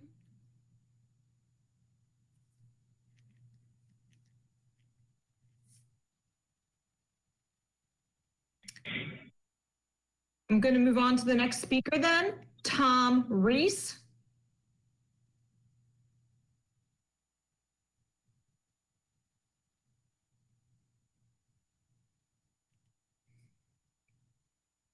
Tom Reese, are you on the line?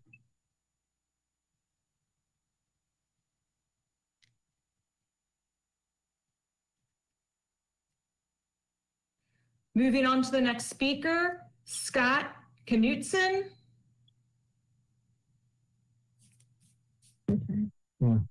Good evening. Thank you for your time.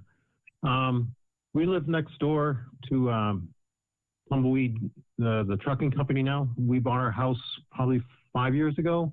It's a wonderful place up here in Carroll County. We did not expect to have a trucking company next door that started illegally, was not enforced.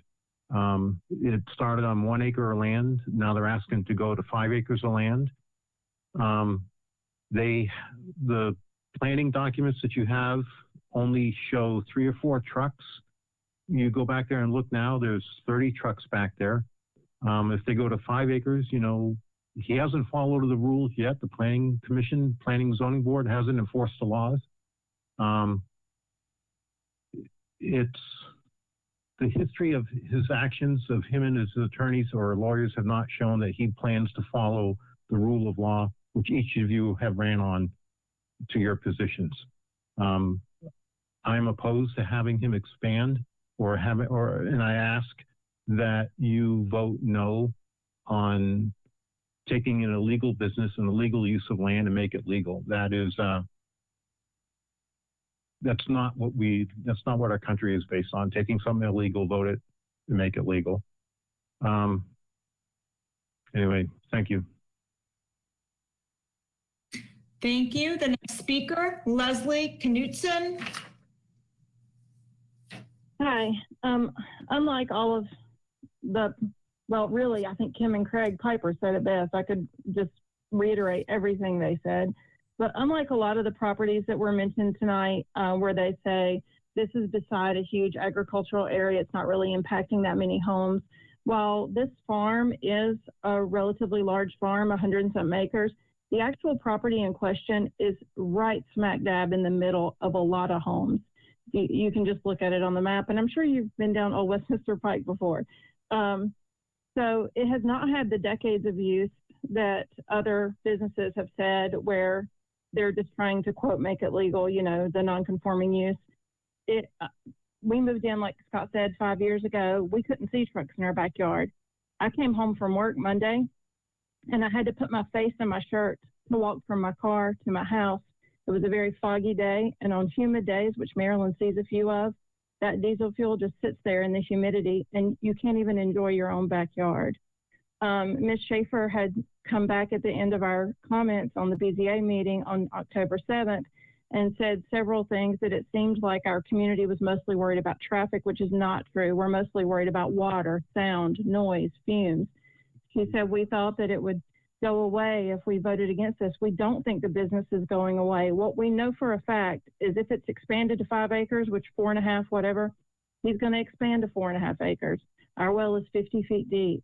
So they talked about how also another comment was if there's any redevelopment, I've heard this comment mentioned tonight on other properties, he'll have to meet site plan regulations and will have to comply with any well or water concerns.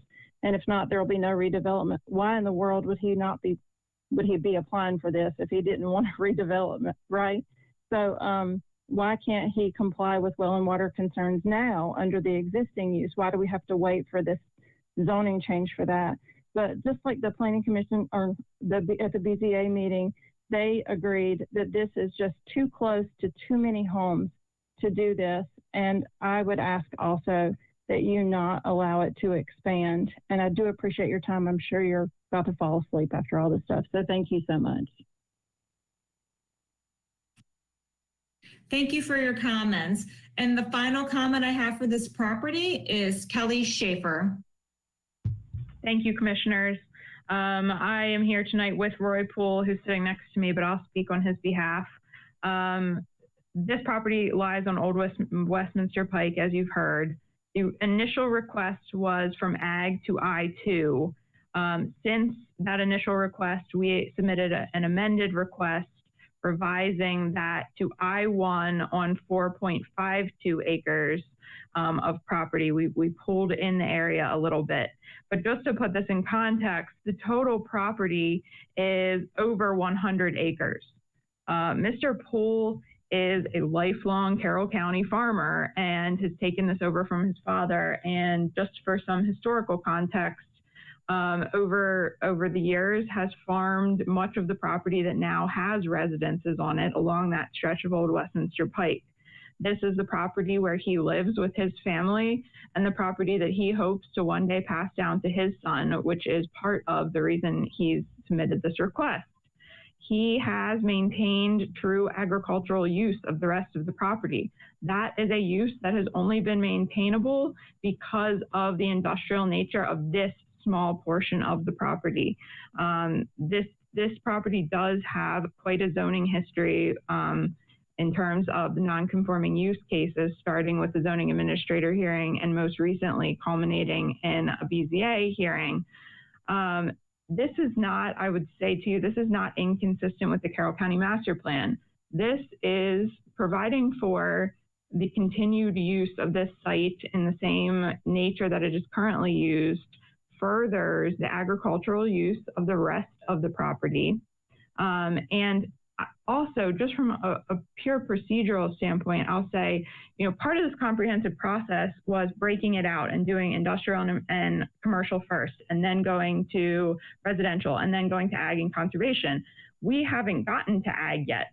So to say that this is contrary to the ag land use or the ag zone, I'm a little bit lost there. I think that this is in keeping with the master plan. There has been growth in this area, as has been described by some of the neighbors.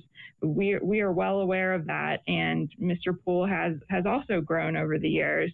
This also is a use that has, although you've heard from several neighbors who oppose the use, if you look to the record, you'll see several neighbors who've actually submitted letters supporting this use. So this is a community-friendly business that Mr. Poole runs.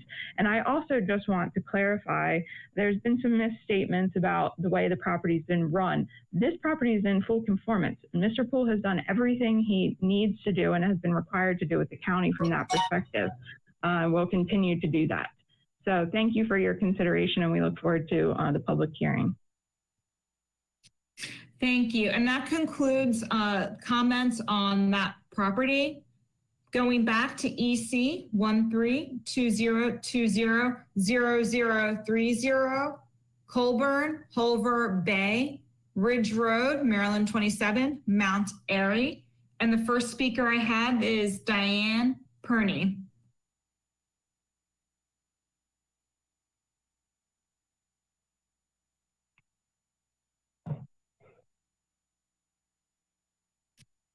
Diane Perney.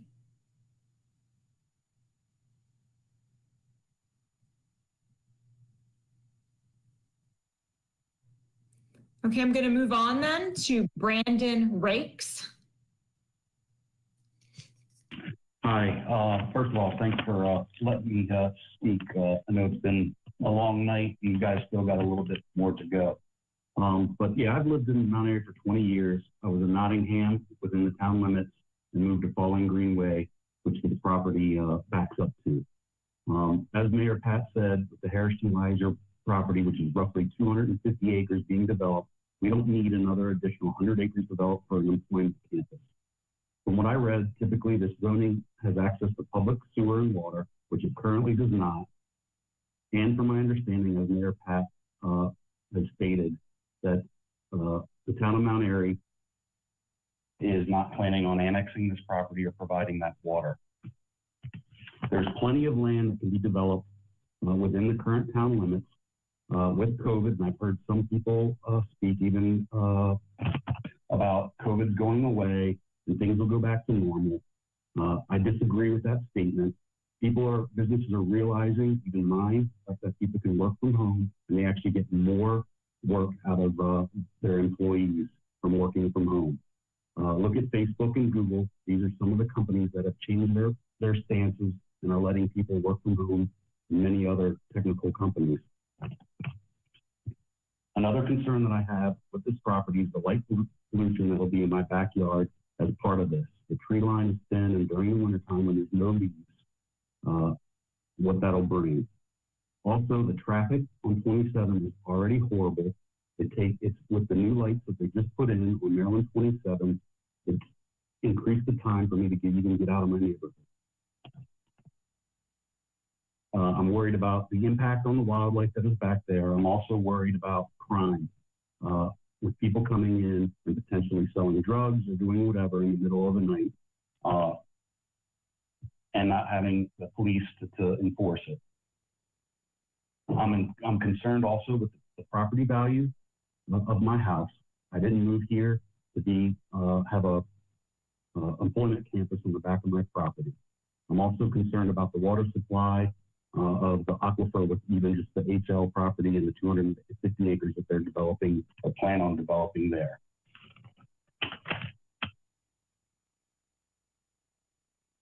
And so I ask that you guys vote no on changing this property. Thank you for your time. I appreciate it. Thank you. The next person I have is John Breeding. I'm not sure he'll be joining us, so I don't know if there's anyone else from the town of Mount Airy on the line. Is there anyone from the town of Mount Airy that wishes to speak? Yes. Are you a town representative? I'm vice chair of the Mount Airy Planning Commission. Okay, what is your name, sir? My name is Bill Butts. Okay, go ahead, Bill. All right. Compared to the proposed rezoning and development of the Culver Bay parcel, really the greater priority is the annexation of the Harrison-LaShire property per the proposed agreement between the county, represented by the Industrial Development Authority, the IDA, and the town. That's in tandem with a multi-year development of the Harrison-LaShire property in designated areas. There's a significant rationale for that. It includes that the town already has available infrastructure in place, as well as a very, very detailed OPE, office professional and employment campus ordinance. It's been in existence since 2013, our last master plan upgrade, when we realized that although our priority was infill development, if there was a reasonable reason to consider annexation, expansion of the town boundary, we'd look at it. The only thing that made sense was development, potential development of the Harrison-LaShire property. About that same time, IDA approached us, and we've been talking with them ever since. We've been developing a plan together that benefited both the county and the town.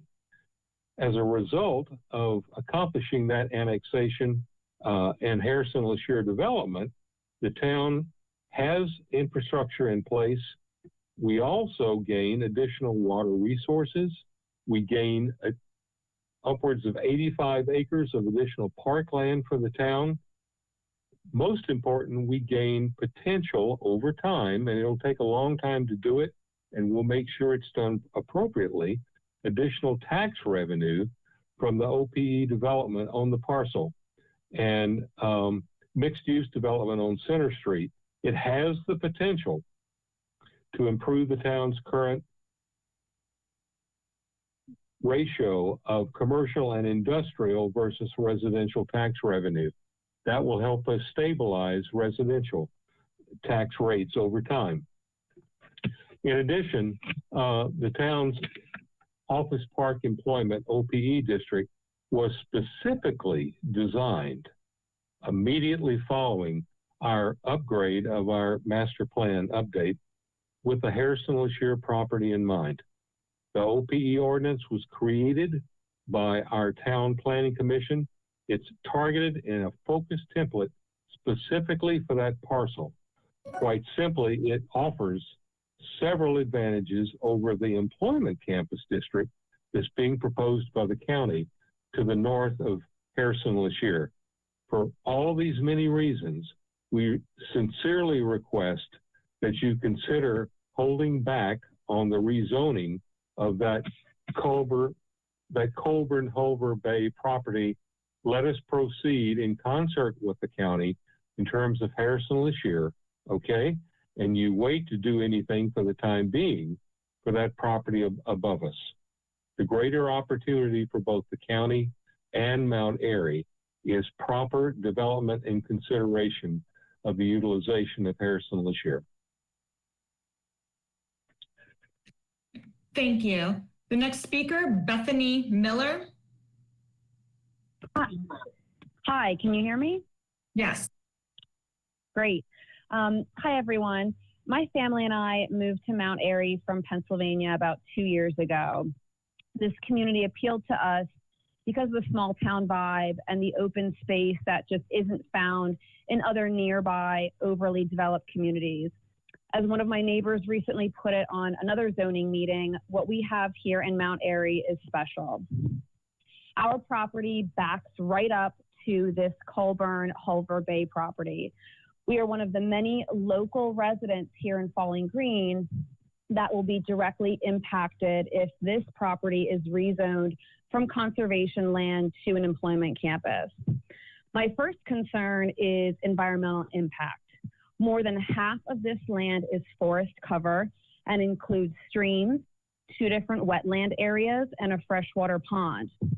Is damaging this area with deforestation, pollution, soil erosion, reduced air quality, and impacts to local water sources, our water sources, really worth it for a couple of office buildings? Office buildings that really, in a post-pandemic world, may be difficult to find occupants for. My second concern is the economic growth strategy. The Chapter 15 Master Plan goal is to promote a healthy economy and additional employment opportunities by focusing on the development and redevelopment of existing vacant and underutilized commercial and industrial properties.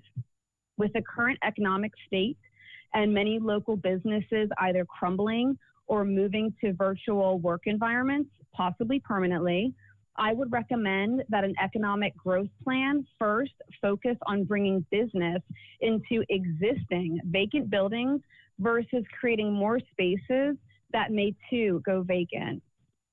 There is no doubt that an employment campus right next to our neighborhood will negatively impact residents, from decreased property value to increased traffic, light pollution, noise pollution. How would this employment campus source water and sewage treatment?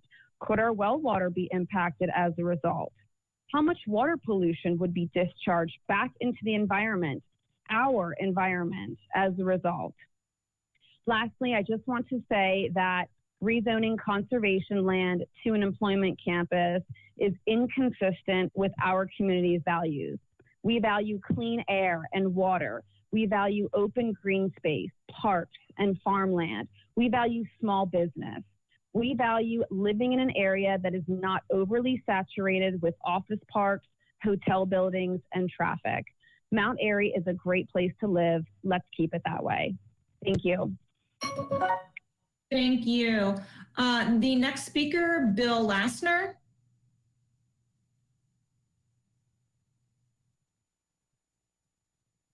Bill Lassner.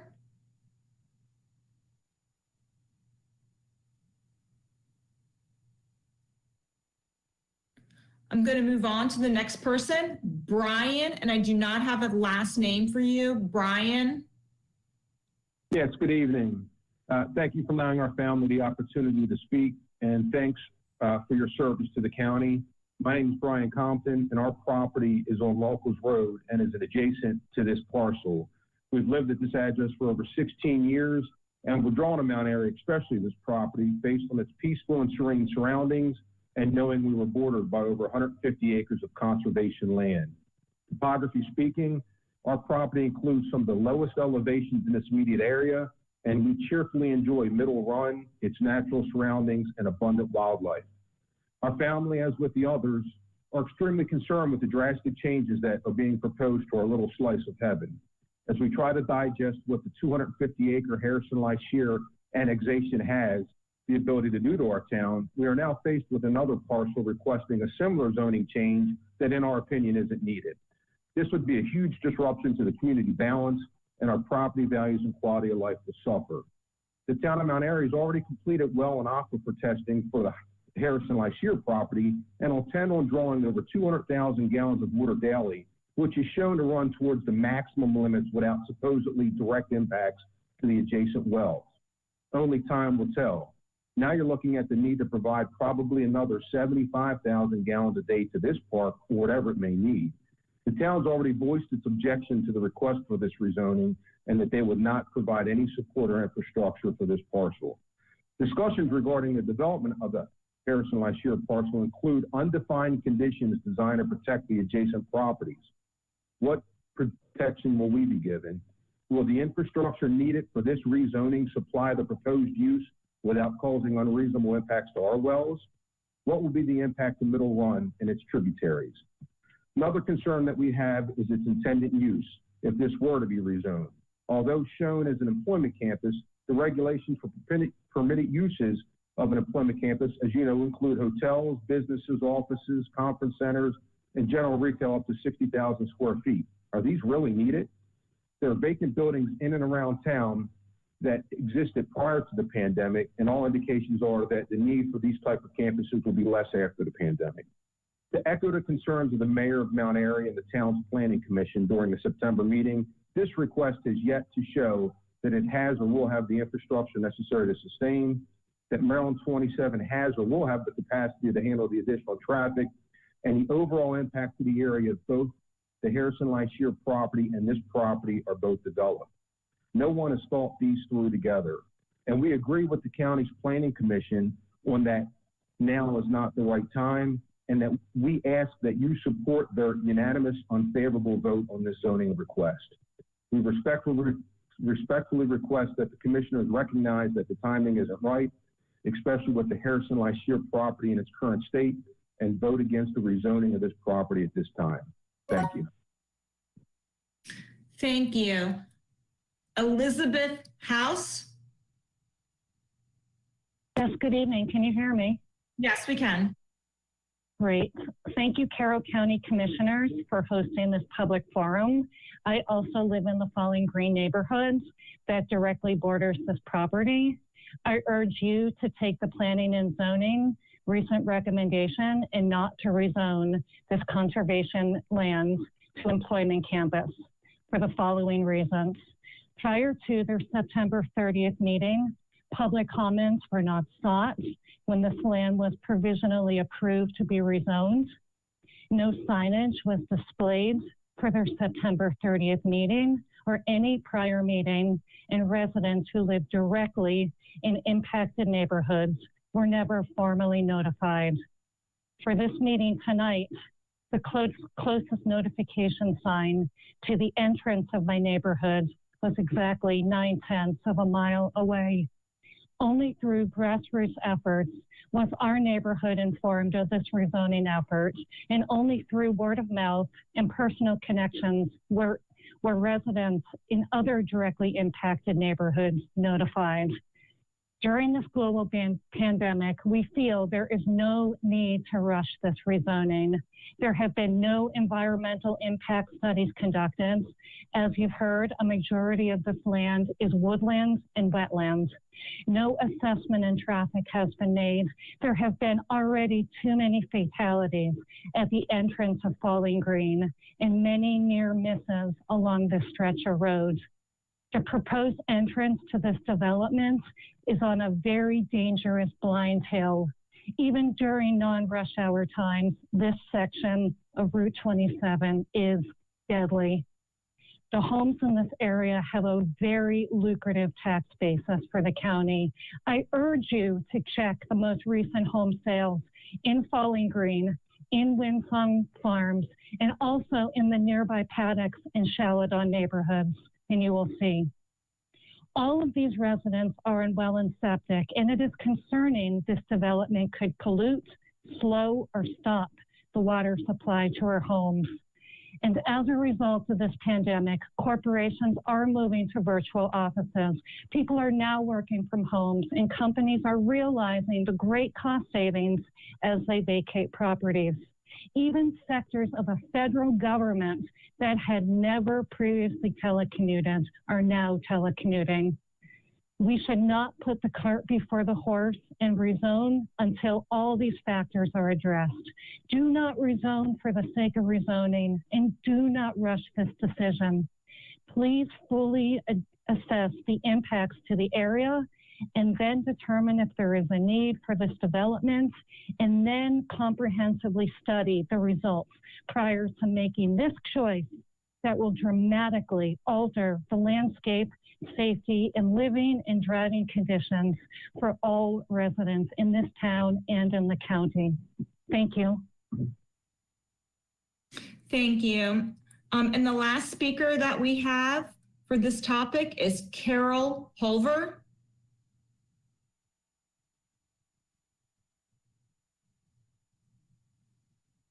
Carol Holver.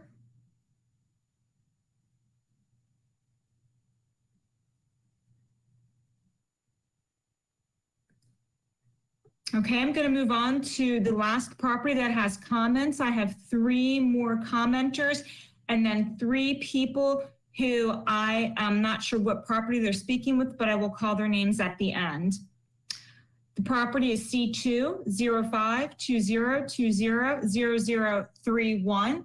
It is Buckman Associates, LLC, located at 1135 Liberty Road in Sykesville. The first speaker I have is Ed Cook.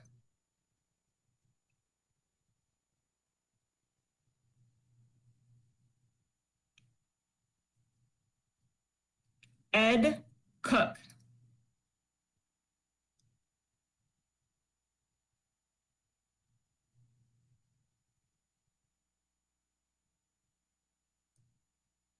Okay, I'm going to move on to the next. Scott Sims.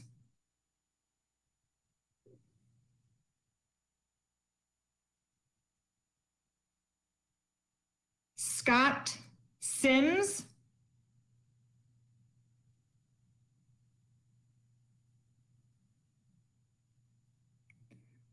That concludes the people that I have signed up for that property. I have 3 additional names. Emily Crookston. I do not have the property associated with that commenter.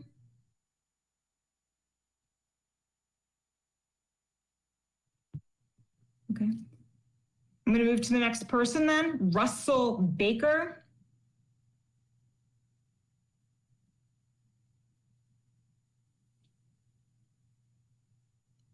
And the final name that I have is Angela, but I do not have a last name. Is there an Angela on the line?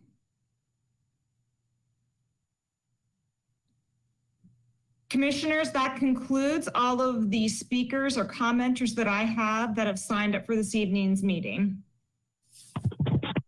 Okay, I'll give a final all call. Is there anybody on here that did not get a chance to be called on?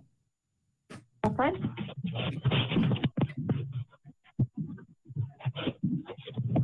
I'm tired of taking notes, I tell you, but I thank the people who were on here and voiced their concerns tonight. You were heard.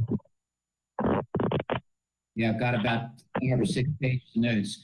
I'm going to give one final all call. Is there anybody on the line that has any comments in reference to any of the properties that we have talked about this evening?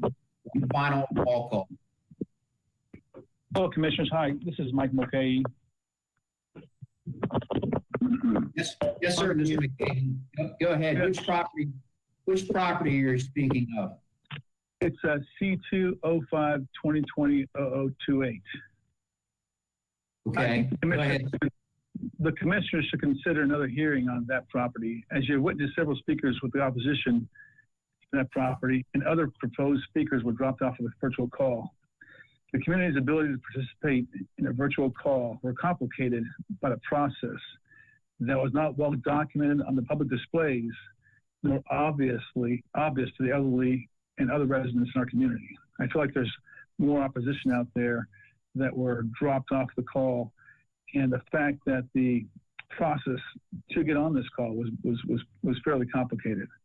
Not overly complicated, but it was not apparent. The signage out there did not direct you to this process on the website.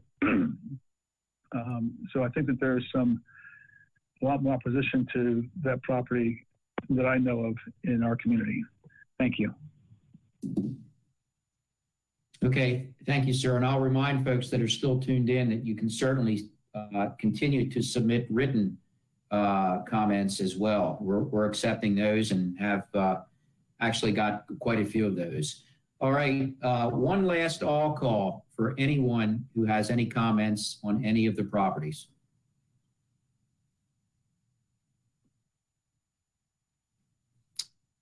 All right. Going once, going twice. Sold. Okay. Never was much of an auctioneer, but I know they always gave things 3 shots and then they sold it. So whatever. Any final comments from my colleagues? Linda, great job. Linda, Mary, the entire team packaging this for us, capturing all the comments from the community and from your department and the Planning Commission in getting us prepared for this. We still have a long ways to go, but I feel like we are much further ahead because of your hard work and efforts. So thanks. Thank you. Actually, I'd like to echo that. I appreciate everything that was done tonight. It was a long evening, but it was well worth it. Got a lot of good comments, a lot of information. I feel like I know the properties much better than I did before, and I need a copy of Weaver's notes, and then I'll be perfect. I'd like to thank all the people who were patient tonight and participated in it. And I think I need to get out and start visiting all these properties and actually talk to the owners and the people around the properties and get to the heart of this matter. Thank you for everyone being patient. Okay. I guess that concludes. We got, don't need a motion on that one, but I think everybody would go voting twice on that one. So Appreciate it. It's been a long day. To everybody, we truly appreciate all of your efforts here this evening. As Ed says, Commissioner Rothstein, we do have a long way to go. So we're going to take our due diligence here, and anybody who's still on, trust us, we will take all of these comments under advisement, and we'll work. We have several planning sessions coming up where we'll discuss these, and we'll take everything and work it as best we can. Linda, thank you to you and your staff. We got 5 minutes till 10 o'clock. I mean, the news isn't on for 5 minutes. Anybody want to bring anything up while we're on? Never mind. Okay. Everybody stay safe. Thank you all very much.